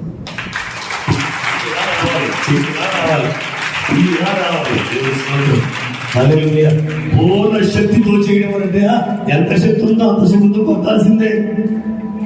కనుక చేయడానికి కారణం ఏంటంటే సంతోషమందైనా శ్రమలైనా నా స్తుతి కీర్తనకు ఆధారము నీవే. ఎందుకని క్షణమైన మరువను నీవు చూపిన మార్గము, కలనైనా నువ్వను నీవు. కనుక మరచిపోయేది కాదు, కనుక ఎప్పుడూ స్తుతి చేయండి. స్తుతి చేయడానికి కారణం కనుక దేవుడు ఈ రోజు ఏం చేశాడు అంటే నీ యొక్క చావును కూడా ఆయన ఎలా మార్చేశాడు? ఆనందంగా మార్చేశాడు. ఆ పరలోకపు ఆనందాన్ని జనం ద్వారా నువ్వే సంపాదించగలుగుతావు. జనంలో ఉంటే ఎట్టి శ్రమైన, బాధైనా, వేదనైనా తొలగిపోతుంది. కనుక ఇది రోజు పండగగా మనం దీన్ని మార్చుకుందాం. ఇశ్రాయేలు జీవితంలో రోజు పండగ చేశారు. 3వ పండుగ ఆదివారం రోజున, అనగా 16వ తేదీన వచ్చేటువంటి పండుగ నిస్సాన్ నెలలో. ఇశ్రాయేలు విషయాలు నెలలంటే ఇంచుమించుగా మన ఏప్రిల్ మే నెలలు మొదటి నెలగా వారు ప్రారంభిస్తారు. సరే, అవన్నీ మనకు అవసరం లేదు. కానీ ఈ పండుగలలో దేవుడు ఎలాగ ప్రత్యక్షపరుచుకున్నాడు అయ్యగారు నాకు టైం చెప్పారు. కానీ నేను టయానికి ముగించేస్తాను. దేవుని స్తోత్రం. నేను ఇంకా ప్రెసిడెంట్ అయ్యారు చెప్పాలి. ప్రెసిడెంట్ అయ్యారు వచ్చేసి నేను ముగించేస్తాను. దేవుడు దీవించును కాదు. ఆమేన్, ఆమేన్, ఆమేన్. 3వ పండుగ ప్రథమ ఫలముల పండుగ. ప్రథమ ఫలముల పండుగ నిర్గమాకాండ, లేవీకాండ 23వ అధ్యాయం 16వ వచనం. ఇందాక చెప్పిన కొటేషన్ 23:6 రొట్టెల పండుగ 23:6. అలాగే ప్రథమ ఫలముల పండుగ లేవియా గ్రంథము 23వ అధ్యాయం 10వ వచనము.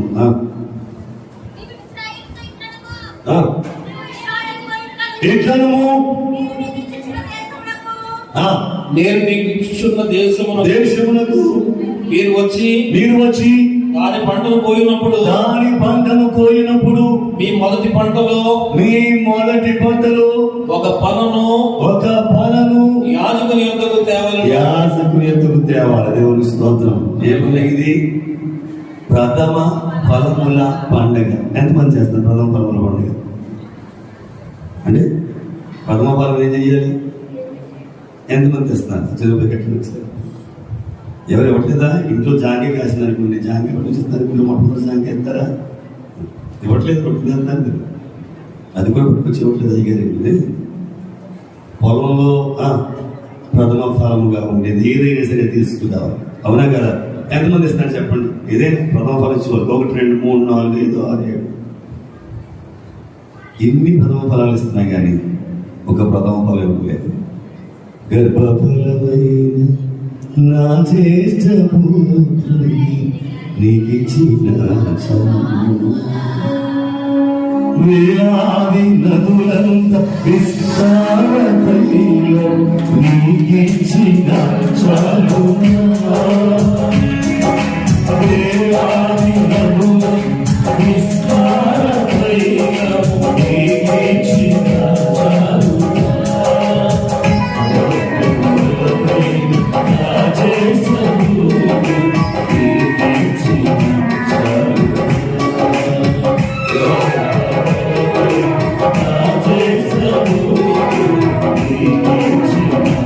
చాలునా.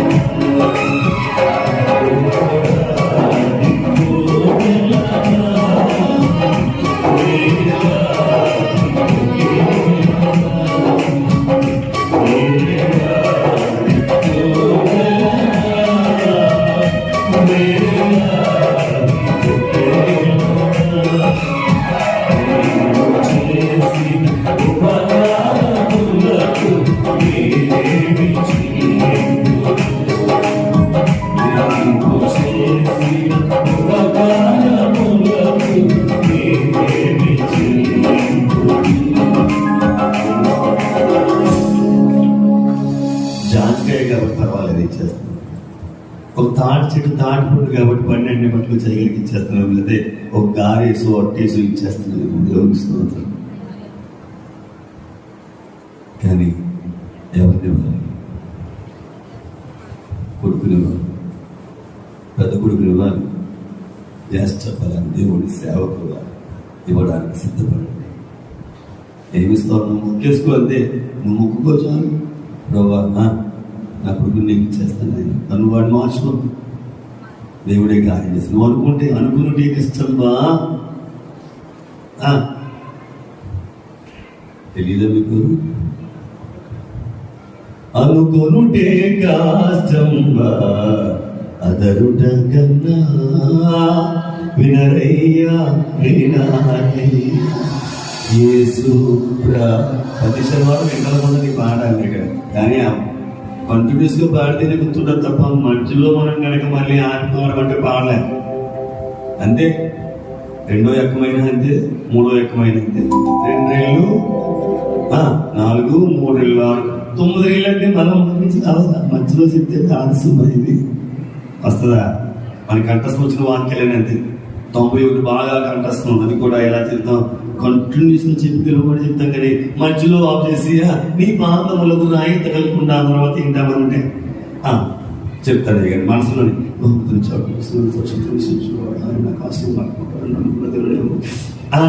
నీ పాదము రాయి తగలకుండా వారు నిలుద్దాం ఏంటి? ఇదంతా మనం చెప్పేసుకోవాలి. మధ్యలో రాదు ఏంటి? మధ్య పెట్టి మనం నేర్చుకుంటే ఎక్కడ చెప్పమన్నా ఎలా చెప్పమన్నా చెప్తాం. దేవునికి స్తోత్రం. హల్లెలూయా, హల్లెలూయా. ఎవరికి మనం చేయాల్సింది ఏమిటి అంటే అన్నీ చేస్తాం, కానీ గర్భఫలాన్ని మాత్రం ఇవ్వడానికి ఇష్టపడలేదు కదా ఆయన. సరే, ఇక్కడ ప్రథమ ఫలముల పండుగ, ప్రథమ ఫలముగా ఏదైతే వస్తుందో అది చేయాలి దేవునికి. ఇప్పుడు గమనించలేదు, మనము వరి చీలు ఈయనే దశకొచ్చినప్పుడు అవి కూడా ఎంత కదా, ఈయనే దశకొచ్చినప్పుడు అలా రోడ్డు మీద వెళ్తుంటే అంత పచ్చగా కనిపిస్తుంటుంది. కొన్ని కంకులు పైకి వచ్చి ఉంటాయి చేసిన. అదే ప్రథమ ఫలం. చెప్పబడి దేవుని అదే నీరు, అదే ఎండ, అదే ఎరువు, అదే మనిషి, అదే భూమి. కానీ అన్నింటికంటే ముందు ఒకటి పైకి వచ్చి నేనున్నానయ్యా అని కనిపిస్తుంది దేవుడికి. అదే ప్రథమ ఫలం. చెప్పబడతాం ఒకసారి. అలాంటి అన్ని పట్టుకొచ్చి ఆ కంకులను పట్టుకొచ్చి యాజకుడికి ఇస్తే యాజకుడు అవి పట్టుకుని ఇలా ఇలా ఆడించి వాటిని మళ్ళీ కట్టి ఆ గుడి మూలని కడతారు. గుర్తొచ్చిందా? మన కంకులు చిన్నప్పుడు ఏం చేసేవో తెలుసా? ఆ మొదట వచ్చినటువంటి తీసుకొచ్చి కట్టి ఇంటి సూర్యులో ఏలాడేసేవారు. పిచ్చుకలు వచ్చి తినే గుర్తుందా? అదే అదే బైబిల్లో నుంచే. ఏదైనా సరే ఈ పండుగ బైబిల్లో నుంచే, ఈ క్రమం బైబిల్లో నుంచే. ఆ మొదటి పనులను చూసిన తర్వాత దానిని అల్లాడించి అది మందిరం దగ్గర కట్టేవారు, లేక ఇళ్ళ దగ్గర కట్టేవారు. అందరి ఆకలి తీర్చడానికి దేవుడు ఆకాశ పక్షులను చూడండి, అవి ఎక్కువ కూయవు కానీ పరలోకపు తండ్రి వాటిని చూస్తున్నాను కదా, ఆయన చూస్తూనే ఉన్నాడు. దేవునికి మహిమ కలుగుగాక. కనుక ప్రథమ ఫలముల పండుగ అంటే ఇది. అంటే అర్థం ఏమిటంటే ప్రథమ ఫలముగా ఎవరైతే ఆయన మందిరానికి వస్తారో వారికి కూడా ఎక్కడుండేదంటే ఆయన యాజకుని చేతుల్లో అల్లాడించబడేదని. అందరూ మందిరానికి వచ్చేటప్పుడు మొట్టమొదటి ఎవరు వచ్చారో వారికి ముందు ప్లేస్ ఉండదా? ముందా వస్తాడు చూడదా దేవుడు? ఎంతమంది వచ్చారు ముందు ఈరోజు? దేవుని స్తోత్రం. చెప్పకూడదు సరే వాళ్ళకి దేవుని స్తోత్రం. అదే వీళ్ళే ప్రథమ ఫలాలు. దేవాన్ని సరిదోడికి నేనే ప్రతి ఆదివారము ప్రథమ ఫలముగా వచ్చి నేను కూర్చుంటానని ఎంతమంది నిర్ణయం తీసుకుంటారో ఆ నిర్ణయం తీసుకున్న వారికే ఈ పండుగ దీవులు ఖచ్చితంగా వస్తాయి. తప్పకూడదు ఒకసారి ఖచ్చితంగా. మైక్ పెట్టడం వల్ల గుడి మీద ఒక బ్యాట్ ఏంటి అని అంటే అన్ని వినపడతాయి ఇంట్లోకి. ఇప్పుడే ప్రారంభం చేశారులే ఎల్పించి సుభాగ ప్రార్థనలు ఆ ఆరాధన పాటు మొదలెట్టారు. ఇప్పుడే ఆ ఆరాధన అన్ని తెలుస్తూనే ఉంటాయి. ఏదో టైంలో నేను ఒక అడిగెట్టి వచ్చేద్దాము. మీరు అందరూ చాలా మంది చేసేవారంటే ఒక అడిగెట్టి వచ్చేద్దాం అనుకుంటున్నాను. అయ్యారు ఎక్కడ ఒక అడిగెట్టి వచ్చేద్దాం అయ్యారు. ఆయన కూడా ఇంట్లో వచ్చి ఒక అడిగెట్టి వెళ్ళిపోతే అక్కడ కుదరదు. నువ్వు నాతోనే ఉండిపోయినా అని కోరుకుంటావు అక్కడ. కానీ నువ్వేం చేస్తావు? ఇంటికి వచ్చి ఒక అడిగెట్టి నాన్న పెట్టుకుని అన్ని తప్ప చెప్పేసుకుని గబ్బగా చెప్పులతోకి వెళ్ళిపోతావు. ఇంక ఏం మునిగిపోతుందో. నువ్వు ఒక అడిగెడితే ఆయన కూడా ఒక అడిగాడు. ఆయన తెలియదు కూడా నువ్వే తెలివైందనువా? నీకైనా తెలివైనడు కదా ఆయన? నీకైనా తెలివైనది కనుక నువ్వు ఒక అడుగు పెడితే ఆయనకు ఒక అడుగు పెడతాడు. కనుక మనం గమనించాల్సిన ప్రాముఖ్యమైన మాట ఏమిటి ఈ పండుగలో నుండి? క్రీస్తు ప్రభువులో ఈ పండుగ కూడా నెరవేర్చబడింది. ప్రథమ ఫలముల పండుగ దీవెన మనకు అందించడానికి ఆయనే ఈ లోకములో మరణించిన వారిలో మొట్టమొదట తిరిగి లేచి మరలా సమాధిలోనికి వెళ్లకుండా ఉన్నవాడు ఎవరైనా ఉన్నారు అంటే బలముగు మరణ ద్వారబంధములు నిన్బట్టకపోయెను, వెలుతురు లేని సమాధి గుమ్మ మున్నిన్నాపకపోయెను, వెలువామాయెను కావలియు ముద్రయు, వెలువామాయెను కావలియు ముద్రయు.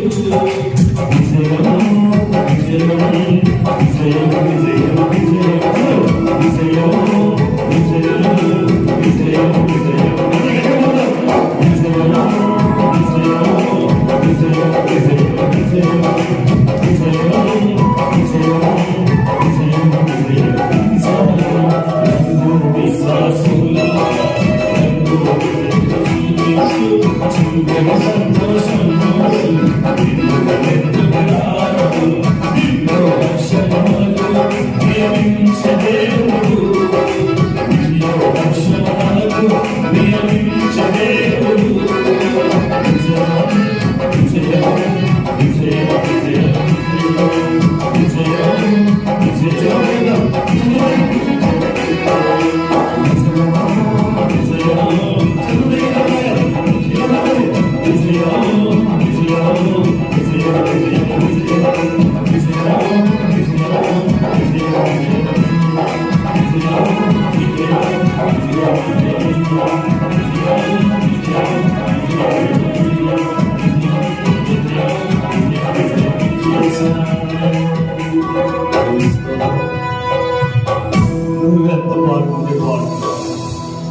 నువ్వు ఎంత చేతులు పైకి ఎత్తుకుంటే ఊరుకోరా నాకేంటని చాలా మంది చేతులు కూడా పైకి ఎత్తకుండా అలాగే కూర్చుని పక్కలు ఏంటంటే కనీసం చేయి పైకి ఎత్తలేదు, చప్పలు కొడతలేదు, విజయం అంటలేదు. ఏంటంటే మీరు ఆ పక్కన చూసి చెప్తున్నారు కాబట్టి నాకు సంబంధం ఏంటంటే మీ పక్క కొట్టుకుంటున్నప్పుడు కదా అసలు చప్పలు కొట్టిన మీ పక్కన ఉన్న వాళ్ళు కొట్టాలి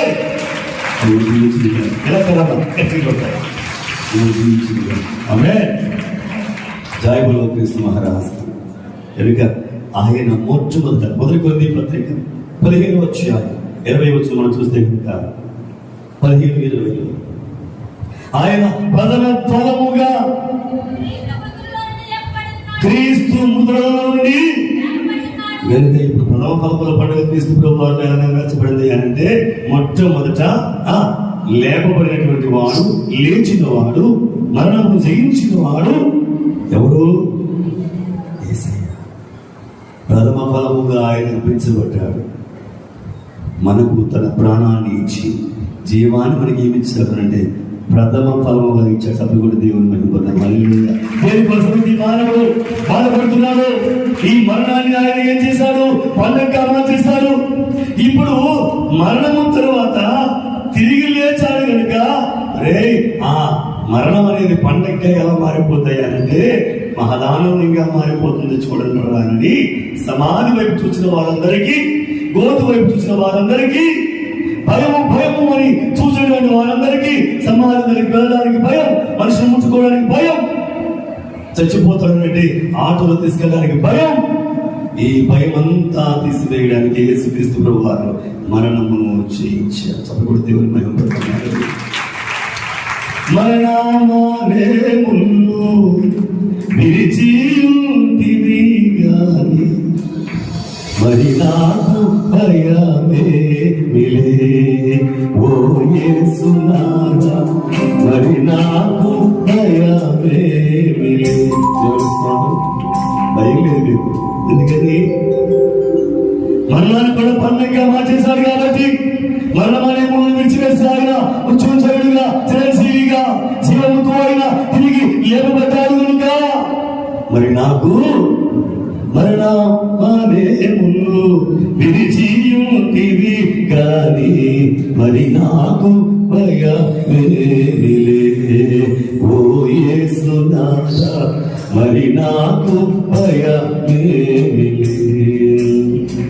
పతితా పావనాభివృద్ధం వహించినావని, పతితా పావనాభివృద్ధం వహించినావని వాగ్దాను విన్నానులే ఓ యేసునాథా, వాగ్దాను విన్నానులే నా యేసునాథా, వాగ్దాను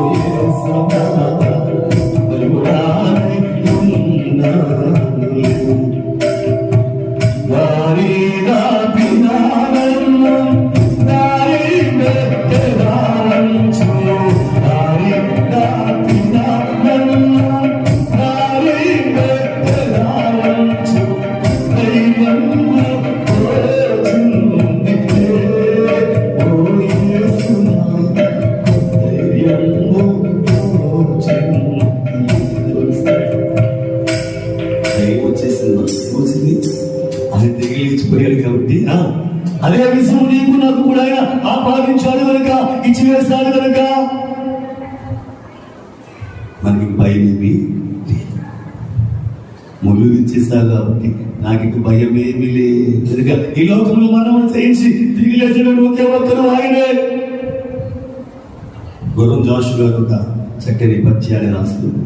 గురం జోషు గారు ఎన్నో ఏళ్ళు గతించిపోయినవి, ఎన్నో ఏళ్ళు గతించిపోయినవి, ఈ శ్మశాన స్థలం కన్ను మోచిన మత భాగ్యుడు ఒక్కరు ఒక్కరు ఒక్కరయ్య కూడా లేచి రాలేదట. ఈ శ్మశాన స్థలంలో కన్నులు మూర్చండి, కళ్ళు మూసొచ్చిన వాడు ఎవరు కూడా తిరిగి కళ్ళు తెచ్చిన వాడు లేడు. కానీ ఎవరు నానంటే ఏసయ్య. చెప్పబడుతుంది సార్, కళ్ళు తెరిచిన వాడు ఆయనే. మూయబడిన కళ్ళు వల్ల ఎంతగా తగలబెట్టి ఈ మానవ లోకానికి ఒక్కసారిగా ఆయన వెలుగుగా వచ్చాడు కనుక వెలుగునివ్వడానికి ఆయన కళ్ళు తెరిచి ప్రథమ ఫలముగా సమాధిలో నుంచి ఆయన బయటకు వచ్చాడు. 14వ తేదీన చెప్పాలి భోగి పండుగ, 15వ తేదీన చెప్పాలి సంక్రాంతి, 16వ తేదీన అబ్బా ఇక్కడ మర్చిపోలేదు చెప్పాల్సిన పండుగలు ఎక్కడికి చెప్పాలి. 14వ తారీఖున పస్కా పండుగ, 15వ తేదీన పులిహోర రొట్టెల పండుగ, 16వ తేదీన దేవుని స్తోత్రం. హల్లెలూయా. దేవునికి మహిమ కలుగునుగా. సమయం దగ్గర అవుతుంది, నేను ముగిస్తాను. 7 పండుగలు అవ్వకపోయినా కనీసం చెప్పినటువంటి పెంతుకొస్తు పండుగ దాకా నువ్వు సాగేస్తాను. క్లుప్తంగా మీతో మాట్లాడేస్తాను.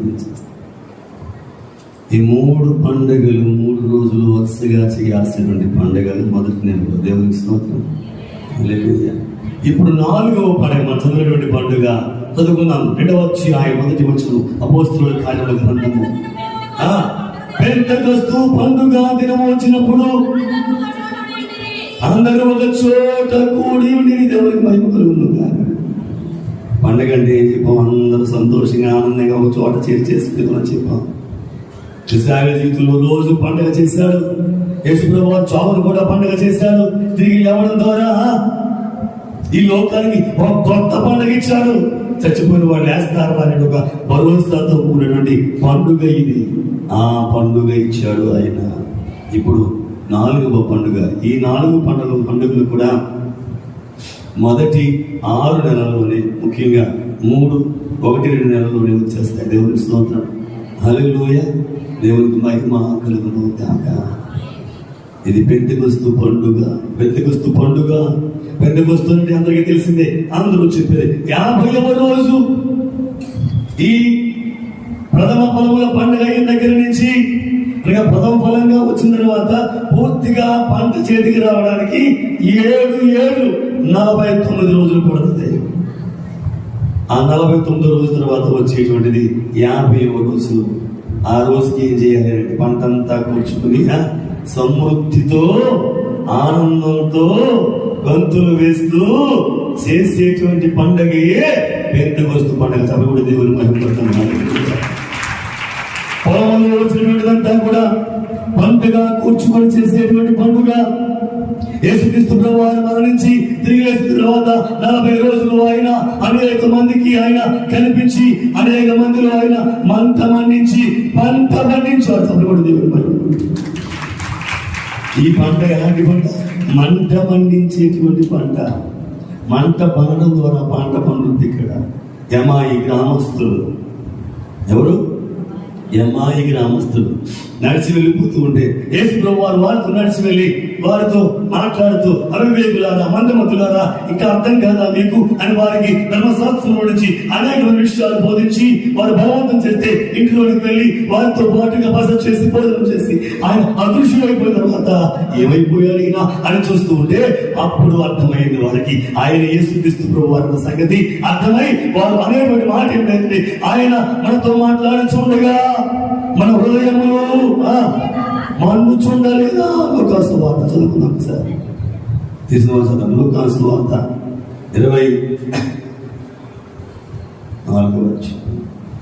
24వ అధ్యాయం 32వ వచనం. అప్పుడు వారు ఆయన త్రోవలో మనతో మాట్లాడుచు లేఖనములను మనకు బోధపరుచుతున్నప్పుడు మన హృదయం మనలో మండుచుండలేదా? స్తోత్రం. హల్లెలూయా. యేసుక్రీస్తు వారు ఏం చేయడం మొదలు పెట్టినప్పుడు మంట. ఏంటి? మంట అనగా పరిశుద్ధాత్మ మంట. ప్రారంభానికి ఆయన 40 రోజులు ప్రతి వారి దగ్గరికి వెళ్ళి ఆ మంటను ఆయన రాజేయడానికి ప్రయత్నం చేస్తాడు, పంట పండించడానికి ప్రయత్నం చేస్తాడు. చెప్పకూడదు. 40 రోజులు ఈ 40 రోజులు అయిన తర్వాత ఆయన ఏమన్నారు, ఒక 10 రోజులు వేసి చూడండి, అప్పుడు పరిశుద్ధాత్మ మీదకి వస్తాడు, మిమ్మల్ని అనాథలుగా విడిచిపెట్టను, మీకు వేరొక ఆదరణకర్తను పంపిస్తానని చెప్పినటువంటి ఆ మాట ప్రకారముగానే యోహాను సువార్త 14వ అధ్యాయం 16 నుంచి 18 వచనాలలో యేసుక్రీస్తు ప్రభువు వారే ఆదరణకర్తను పంపిస్తానని చెప్పినటువంటి ఆ మాట నెరవేర్పుగానే 50వ రోజు పంట కోసుకునేటువంటి రోజు. చెప్పకపోతే ఒకసారి పంటను సమృద్ధిగా కోసుకునేటువంటి రోజు. వారందరూ పెంతెకొస్తు పండుగ దినమందు ఏముంది అక్కడ? అయ్యో 2:1 అందరూ ఒక చోట కూడి ఉండిరి. 120 మంది ఒక్క చోట కూర్చుంటే దేవుని స్తోత్రం, హల్లెలూయా. దేవుని యొక్క ఆత్మ కార్యము ప్రారంభమైంది. పెంతెకొస్తు పండుగ అనగా కూర్చుకొని చేసేటువంటి పండుగ, సమృద్ధిగా ఉంచుకొని చేసేటువంటి పండుగ. క్రీస్తు ప్రభువారే అందరినీ మన్నించాడు, ఆయన శిష్యులను కూడా మన్నించాడు. చేపలు పడ్డానికి వెళ్ళిపోతే మరలా వారిని గట్టి మీద తెచ్చి, గట్టి మీద ఏమున్నాయి? యోహాను సువార్త 20వ అధ్యాయం చూస్తే ఎబ్రాయ సముద్ర తీరంలోకి వెళ్ళి చేపలు పడ్డానికి వెళ్ళిపోయాడు పేతురు గారు. ఆయనతో పాటు మరి 6 వెళ్ళిపోయారు. పేతురు, యోహాను, యాకోబులు ఆయనతోనే ఉన్నారు. యేసుక్రీస్తు వారు యోహాను సువార్త 21:4, యోహాను సువార్త 21:4 సూర్యోదయం అగుచు ఉండగా యేసు ధరిని నిలిచెను. అయితే ఆయన యేసు శిష్యులు గుర్తుపట్టలేదు. ఇది పెద్ద సబ్జెక్ట్. ఆయన ఎందుకు గుర్తుపట్టలేదు అన్న సంగతి పెద్ద సబ్జెక్ట్. తర్వాత ఎప్పుడైనా మాట్లాడుకున్నది ఉంచుతున్నది. ఎందుకంటే ఆయన యేసుప్రభు వారి యొక్క రూపం మార్చుకుని తిరుగుతున్నారు. యేసుప్రభు తెలుసా మీకు సంగతి? యేసుప్రభు గారు రూపం మార్చుకుని తిరుగుతున్నాడు. మార్కు సువార్త 16వ అధ్యాయం చూస్తే ఆయన మారు రూపం గల వాడై ఉంటుంది. మార్కు సువార్త 16వ అధ్యాయం 12వ వచనం.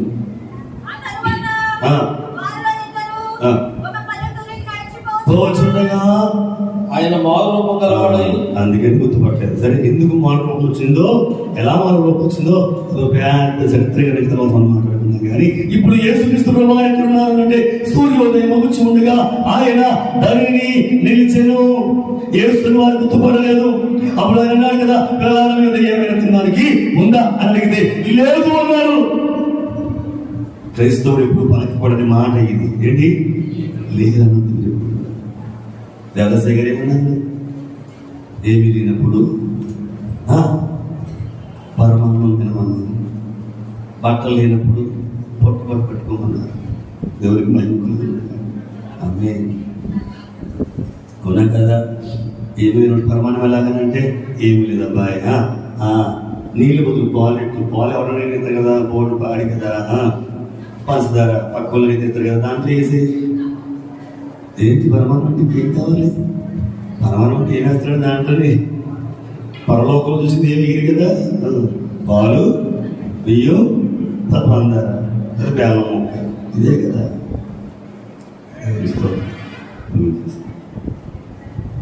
కనుక ఆ పరమాన్నం చేసింది నెయ్యి. మంటలు లేనప్పుడేమో పట్టుకోండి. అంటే పెళ్లికి చేసినప్పుడు ఎంత లేనులైనా కదా అంత మంచి పట్టు దాచేస్తారు కదా. లోపల కింద అన్ని బట్టలు కంటే కింద ఎట్టేసి అప్పుడప్పుడు దాన్ని తీసి ఆ రోజు గుర్తొచ్చి ఏడిచేసి, ఎందుకంటే ఆ పెళ్లికి ముందు అంత బాగుంటుందో బతుకు. ఈ సీర వచ్చిన తర్వాత కదా నాకు శ్రీమంతులు అమ్మాయి దాన్ని చూసి అప్పుడప్పుడు ఏడిచేసి అందుకుని మళ్ళీ పెట్టేస్తారు కదా లోపల. ఆ చీర అది కట్టుకోండి అన్నారు. దేవునికి స్తోత్రం. హల్లెలూయా, హల్లెలూయా. దేవునికి మహిమ కలుగునుగా. పిల్లలారా ఏమైనా ఉందంటే ఏమన్నారు? లేదు. ఎందుకని? ఏదన్నా చేయవరైనా క్రైస్తవుడు అస్త్రాన్ని కొడవి మాట. లోకంలో ఉన్నవారు ఒక మాట అంటారు, బయటకు వెళ్తే ఏమంటారు? వెళ్ళొస్తాను అంటారు. వెళ్ళి అంటే వెళ్ళిన వాడిని ఉండిపోను అలా వస్తానని నమ్మకంతో అంటాడు. కొంతమంది ఇంకా ఇంకొక కొంచెం ముందు కూడా చేసి మరి ఉంటానే, బయటికి వెళ్ళిపోయేటప్పుడు మరి ఉంటానంటే అర్థం ఏంటి? ఉండిపోవాలి కదా, వెళ్ళిపోతాడు ఉంటానని చెప్పి. ఇంకా కొంతమంది ఇంకో ముందు అడిగేస్తారండి, మరి నేను దిగడతాను అంటారు. నేను దిగడతాను ఇప్పుడు ఉండిపోవాలి, అక్కడ వెళ్ళిపోతాను. అంటే అప్పుడు మళ్ళా వస్తాను ఇక్కడికంటే సజీవంగా వస్తాననేటువంటి ఆ మాట ఈ లోకంలో వరకు పలుకుతూ ఉంటే క్రీస్తు వాడైన నీవు ఇంకెంత బాగా చెప్పాలి. లేదంటారా? ఎంత ఇస్తే 3.5 years నిన్ను ఆయన చక్కగా బోధించి నేర్పితే ఏమి తింటాం ఏమి త్రాగుతామని ఆలోచించగానే చెప్పాలి ఆయన. కానీ తినడం కోసం చెప్పబడ్డానికి వెళ్ళిపోయారు లేదా? అలా గుర్తు రాలేదు వారికి. అందుకని ఆ బోధలన్నీ మర్చిపోయారు, బోధలన్నీ విడిచిపెట్టేశారు, దారి తప్పేస్తారు వీళ్ళు. ఇప్పుడు ఆయన గొట్టు మీదకి వారు ఇప్పుడు చేపలు ఏంటి అన్నారు, చేపలకి వాయిస్తారు. ఈ చేపలు అప్పుడు దాకా ఎక్కడ ఉన్నాయి?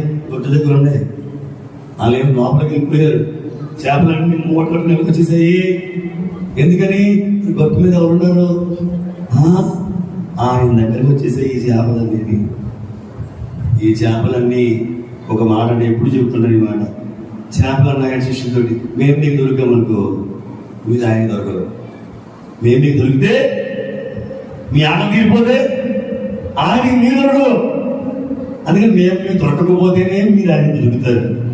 గట్టుకొచ్చేసారు. రాత్రి అంతా కష్టపడి రాత్రి అంతా ఏదమ్మపడి రాలేదు దేవుడు చేయము ఆ పాటలన్నీ పోవడం గుర్తున్నారు. మొత్తం రాత్రంతో నడిపించున్నానవా రతనాలను పెద్దకుంటారు రాజులు ఇవన్నీ పాడుకున్నారు. కానీ ఒక చెప్పబడ్డది వాళ్ళకి. వచ్చేసరికి గట్టికి అప్పుడు వేసుకు వారు గొట్టు మీద చూస్తున్నాడు. దిగాలుగా చూస్తున్నాడు, దిగాలుగా చూస్తున్నాడు. గమనిస్తున్నాడు. హల్లెలూయా. దిగాలుగా చూస్తున్నాడు. ఆ గొట్టు మీద ఆయనతో పాటు ఎవరన్నా తెలుసా? అక్కడ గొట్టు మీద ఎవరన్నా తెలుసా ఆయనతో పాటుగా? చెరలో ఉన్నవారు ఆయనతో అక్కడ ఉన్నారు. అంటే ఆదాం అక్కడే ఉన్నాడు, అబ్రహాం అక్కడే ఉన్నాడు. అబ్రహాం అందరూ అక్కడ చూస్తున్నారు. ఏంటి 3.5 years వీళ్ళకి ఇంత లాగిస్తే మళ్ళా వీళ్ళు దారిపోయారా అని ఆ ముఖాలు అలా ఉండంటే యేసుక్రీస్తు వారు మమ్మీ ఎంత బాగా బాధ అయిపోతుంది చెప్పండి. అందుకని గొట్టు మీదకి వచ్చిన వెంటనే వాళ్ళకి ఏమి తెలుసు? అక్కడ నిప్పులను వాటి మీద కాల్చబడినటువంటి నిప్పు అనగా మంట అనగా మళ్ళా మరి వారిని మన్నించాడు. పేతురుని బాగా మన్నించాడు. ఎంత బాగా మన్నించాడు? బాగా మన్నించాడు. దేవుని అవునే కదా అని ప్రేమిస్తున్నావా? అవును. ప్రేమిస్తున్నావా? అవును. ప్రేమిస్తున్నావా? బాబు నీకే తెలుసు ఎంతమంది పోయాడు తెలుసా ఆయన పేతురు గారు. నేను మళ్ళా అందరికీ చూడలేదు, నేను తల కిందగా సిలువించుకుంటున్నాను. అంత బాగా మండిపోయారు. వీళ్ళందరినీ మండించి ఈ రోజున పంటగా తీసుకొచ్చాడు. ఇక్కడ 120 మంది గదిలో ఉండి ప్రార్థన చేస్తూ ఉంటే ఆ గది అంతా పరిశుద్ధాత్మ వలె గాలితో గదంతా నిండిపోయి అందరినీ కూడా ఒక్కసారిగా ఆవహించి భాషలు మాట్లాడేట్లుగా చేస్తుంది. భాషలు మాట్లాడేటువంటి వాడు దేవుడితో మాట్లాడటం లేక కనుక దేవుడితో మాట్లాడడం ప్రారంభించారు. ఈ పంట ఇప్పుడు మళ్ళా తిరిగి వృద్ధిలోనికి వస్తుంది. పంట అభివృద్ధిలోనికి వస్తూ ఉంది. 180 మంది అందరూ వచ్చి త్రాగేస్తున్నారు. కొంతమంది ఏమో దేవుడితో మాట్లాడుతున్నారు, రకరకాలుగా మాట్లాడారు. చివరిగా పేతురు లేచి మోకిన పేతురు చెరబడ్డ వెలుపున పేతురు లేచి వారితో మాట్లాడినప్పుడు అక్కడ ఇంచుమించుగా 3000 మంది ఒక్కసారి బాప్తిసం చప్పుడు దేవుడు మహిమ. హల్లెలూయా. ఈ పంట ఏంటో తెలుసా? ఈ మంటలో పంట 3000 మంది ఒక్కరోజే పేతురును మన్నించినటువంటి ఈ మంట 3000 మంది అనేటువంటి ఈ పంటను ఒకేసారి దేవునికి సమకూర్చాడు. పెంతుకొస్తు పండుగ అనగా పంటను సమకూర్చుకోవడం. ఈ పెంతుకొస్తు పండుగ క్రీస్తు ప్రభువారు ఆ శిష్యుల జీవితాల్లో మన జీవితాల్లో ఒక పంటగా మార్చేసి మరలా కొత్త ఆనందాన్ని చదువుకుని దేవుని మహిమ పడతాము. అసలైన పండుగ ప్రారంభమైంది. ఈరోజు అసలైన పండుగ ప్రారంభమైంది. పెంతుకొస్తు పండుగ ఇక నిత్యం పనిచేస్తూనే ఉంది. ఈ పండుగ ఎప్పటి నుంచి? ఎప్పుడైతే మేడగదిలో వచ్చిందో అప్పటి నుంచి ఇప్పటి వరకు ఈ పండుగ నడుస్తూనే చెప్పబడి దేవుని మహిమ. అంటే ఎవరెవరి జీవితంలో ఎప్పుడు పరిశుద్ధాత్మ వస్తుందో అప్పుడల్లా ప్రతి మనిషి జీవితంలో పండగే. ప్రతిరోజు నీవు ఆయన తలుచుకుంటూ ఉంటే నీలో నిత్యము పండగే పండగే, సంబరమే సంబరమే. ఈ సంబరాలు మనం వదులుకోవద్దు. ఈ పండుగ మనం వదులుకోవద్దు. పెంతుకొస్తు పండుగ రూపాన్ని మనం కలిగి ఉండాలి. ఎవరైనా పెళ్లి కూతురు సిద్ధపడాలంటే కనుక ఎంతసేపు వేసుకుంటారు? మేకప్ చెప్పండి. ఆ పెళ్లి రోజు ఉదయం చేసిన దగ్గర నుంచి పెళ్లి పెట్టలేకి దాకా తయారు చేస్తారు, అంతే కదా. కానీ పరిశుద్ధాత్మ అనేటువంటి ఈ మేకప్ ఎవరైనా మనకి రంగులద్దేటువంటి సిద్ధం చేసేటువంటి ఆయన దేవునికి స్తోత్రం. హల్లెలూయా, హల్లెలూయా. ఎవరైనా పరిశుద్ధాత్ముడు నేను సిద్ధం చేసుకోవడానికి అప్పుడు ప్రారంభించాడు. ఒక రూపు తీసుకురావడానికి మొదటి సంఘానికి ఇంకా రూపును తయారు చేస్తూనే ఉన్నాడు, సిద్ధం చేస్తూనే ఉన్నాడు. ఎంతగానంటే ఆయన నీ సౌందర్యం కోరిన వాడిని కీర్తనకారుడు 45 చెప్పినటువంటి మాట ప్రకారంగా ఎంత సౌందర్యంగా ఉంటే ఆయన ఇష్టమైపోతావో అంత సౌందర్యంగా నిన్ను మార్చడానికి సిద్ధంగా ఉన్నాడు. ఇది సుందరవతి సంఘమా, నిన్ను ఆయన సిద్ధం చేసుకుంటూ ఉన్నాడు. ఈ రోజున ఇంకా చాలా మంది ఏమంటారు ఆయనంటే, నేను ఇంకా సిద్ధంగా లేరని తెలిసినది, ఇంకా సిద్ధంగా లేరని తెలిసింది గానం పరిశుద్ధాత్మ ఎక్కడకు నన్ను. ఈ బ్యాచ్ ఒక బ్యాచ్ ఇప్పుడు కూడా సిద్ధమవకుండా ఎప్పుడొకప్పుడు దేవుడు నన్ను మార్చుకుంటాడని అనేటువంటి బ్యాచ్. కానీ నువ్వు మనసు పెడితే ఎప్పుడైనా దేవుడిని పట్ల కార్యం చేస్తాడు. దేవుని స్తోత్రం. కనుక ఈ 4 పండుగలు ఒక ప్రత్యేకతగా మన జీవితాల్లో ఉన్నాయి. 5వ పండుగ, 6వ పండుగ, 7వ పండుగ, తర్వాత 6 నెలలు వస్తాయి. అది ఆ 5వ పండుగ బోరల పండుగ, అనగా రాకడ ధ్వని అనేటువంటి పండుగ. ఆయన వచ్చి 2వ రాకడ పండుగ. అది తర్వాత 6వ పండుగ ఏంటి? ప్రాయచిత్తార్థ పండుగ. 6వ పండుగ ప్రాయచిత్తార్థ పండుగ. అంటే ఆయన రాకడలో వచ్చిన తర్వాత యూదులు అప్పుడు ప్రాయచిత్తపడతారు. అయ్యో మేము ఎస్సీ నమ్మలేకపోయామనండి. కనుక అది ప్రాయచిత్తార్థ పండుగ. 7వ పండుగ గుడారాల పండుగ. దేవుని స్తోత్రం. గుడారాల పండుగ అంటే పరలోకంలో నీకో గుడారం నాకో గుడారం. దేవుని స్తోత్రం. ఆయన అన్నాడు కదా యోహాను సువార్తలో, నాకు వచ్చేలు నేను మీకు స్థలమును సిద్ధపరచా వెళ్ళుచున్నాను, నేను స్థలములో మీరు ఉండులాగునా. నేను అనుకుంటాను ఇప్పుడు యేసుప్రభు ఏ పనులు ఉన్నాడు చెప్పండి? మొక్కులు వేసే పనులు ఉంది. అంతేనా? మొక్కులు తెలుసా? సరిహద్దుల్లో వాళ్ళు పాతే పనులు ఉన్నాడు. ఇదిగో నీకు ఈ 4 సెంట్లు, ఇదిగో నీకు 3 సెంట్లు, నీకు 2 ఎకరాలు, నీకు 10 ఎకరాలు, గొప్పతాడు నీకు అని మొక్కులు వేస్తాడు. అంతేనా పని? స్థలమును సిద్ధపరచ వెళ్ళాడు ఆయన. అంటే అర్థం ఏంటంటే తనలో నిన్ను ఆయన అంటగట్టబడడానికి, నీలో ఉన్నటువంటి అపవిత్రంతా పోతేనే కదా ఆయన పరిశుద్ధులుగా మొదలు కలుస్తావు. ఆయన నేను కలుపుకోవడానికి తన శరీరాన్ని ఆయన ఏం చేస్తున్నాడు అంటే సిద్ధం చేస్తున్నాడు. ఆ పని ఎవరు చేస్తున్నాడు ఏంటంటే పరిశుద్ధాత్మ చేస్తున్నాడు. అదే పరిశుద్ధాత్మ పెంతుకొస్తూ పండుగ అనుభవం, ఆ అనుభవాన్ని దేవుడికి ఇచ్చి ఎన్నో అక్కడ సమాయత నడిపించి నువ్వు కాక ఆమె వేసేయాలి మాట్లాడుతున్నాడు. కావాల్సిన దేవుడు ఇచ్చి యేసు చేస్తున్నాము అడిగి వేడుకుంటున్నాను పరమ తండ్రి. ఆమె అందరికి మరణాత మరణాత మరణాత మరణాత. మరి ఈ చక్కని అవకాశాన్ని మరి నాకు ఇచ్చినటువంటి బైబిల్ మిషన్ కార్డినల్ బిషప్ గారు డాక్టర్ జానయ్య గారు, నా చిన్నతనం నుంచి మరి మామయ్య గారు పిలిచినటువంటి దైవజనులు, భక్తిపరులు, బైబిల్ మిషన్కు అత్యధికముగా ప్రెసిడెంట్ పదవిని చేసినటువంటి వ్యక్తులు నా ఆత్మీయ తండ్రి గారు, మరి కార్డినల్ బిషప్ గారు డాక్టర్ జానయ్య గారి యొక్క స్వస్థశాలను ఏర్పాటు చేసిన ఈ సభలలో మీతో పాటుగా దేవుని వాక్యాన్ని పంచుకోవడానికి అవకాశం ఇచ్చినటువంటి వారి యొక్క పెద్ద కుమారులకు, పిన్ని బాబాయ్ గారి కుటుంబానికి, అలాగే 2వ కుమారులు జాన్సన్ జాషువాయ్ గారి కుటుంబానికి, 3వ కుమారులు డైమండ్స్ అన్నయ్య గారి యొక్క కుటుంబానికి, అలాగే 4వ కుమారులు బైబిల్ మిషన్ యొక్క మరి ఉపాధ్యక్షులుగా ఉన్నటువంటి రెవరెండ్ డాక్టర్ దైవారామయ్య గారికి, మరి వారి కుటుంబ సభ్యులకు, ముఖ్యంగా మా చెల్లెలకు కూడా నన్ను వందనాలు తెలియజేస్తూ ఉన్నాను. మరి బాల్యం నుంచి మేము కలిసి మరి తిరిగినటువంటి వాళ్ళము. ప్రతి సభల్లోనూ మా ఊరు రీత్యా అక్కడికి వారు వచ్చేవారు, వీటికి వచ్చేవారు. ఇలా చిన్న బాల్యం నుంచి స్నేహత్వాన్ని మేము కలిగి ఉంది. దేవుని స్వార్థలో బహుబలముగా మారబడిన దేవుడు దయచేశారు. ఈ ప్రస్తుత సమయంలో బైబిల్ మిషన్ పదనిర్దేశాలు చేస్తున్నటువంటి బైబిల్ మిషన్ అధ్యక్షులు, మరి నా యొక్క చిన్నతనం నుంచి ఒక మాదిరిగా అలా చెప్పాలి బోధ అనేటువంటి ఒక ప్రత్యేకమైనటువంటి ఆలోచన ఇచ్చినటువంటి సశివరావయ్య గారు, అంటే జానయ్య గారు భక్తిని అంటే మేము ఎలా ఉండాలో ప్రార్థన చేసుకొని నేర్పించింది ఆయన. ప్రసంగం ప్రపంచ దేశాలకు వెళ్ళి సువార్త చేసేటువంటి యాంబిషన్ కలిగినటువంటి ఆలోచనలు సశివరావయ్య గారు పుస్తకం కలిగి ఉన్నారు. ఆ ఆలోచన ఈ రెండింటి యొక్క ఆలోచనలతోటి వారి యొక్క మరి మార్గంగా మేము వారిని ముందు పెట్టుకుని నడిచే ధన్యత దేవుడు ఎందుకు ఇచ్చారు. బైబిల్ విషయంలో ఈ రీతిగా ఉన్నతమైనటువంటి స్థాయిని, ఒక ఆధిక్యతను నాకు అనుగ్రహించినటువంటి బైబిల్ చదివిన వారికి కూడా నా నిండు వందనాలు చేస్తున్నాను. మీ అందరికీ మరణాత వెన్న మీ అందరినీ దేవుడు దీవించును గాక. కూడా దేవుడు మరణాత మరణాత అందరికీ మరణాత.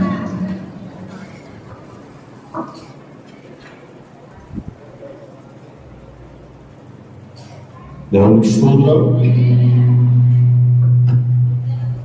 ఇంతవరకు దేవుని వాక్య సందేశాలు విన్నాం. పండుగల గురించి 7 పండుగలు, మన సమయం లేక 4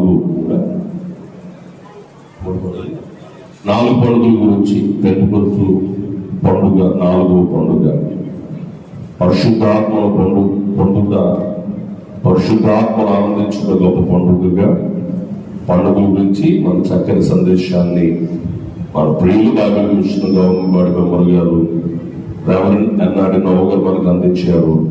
దేవునికి మహిమ కలుగును కాక. ఈ ముదునూరుపాలు స్వతంత్ర తరపున, ఈ యొక్క సభల తరపున, మన నలుగురు కుటుంబం తరపున వారికి మా ప్రత్యేకమైన వందల మరణాలు తెలియపరుస్తున్నాము. సంతోషంగా కూడా చదువుకోదాం.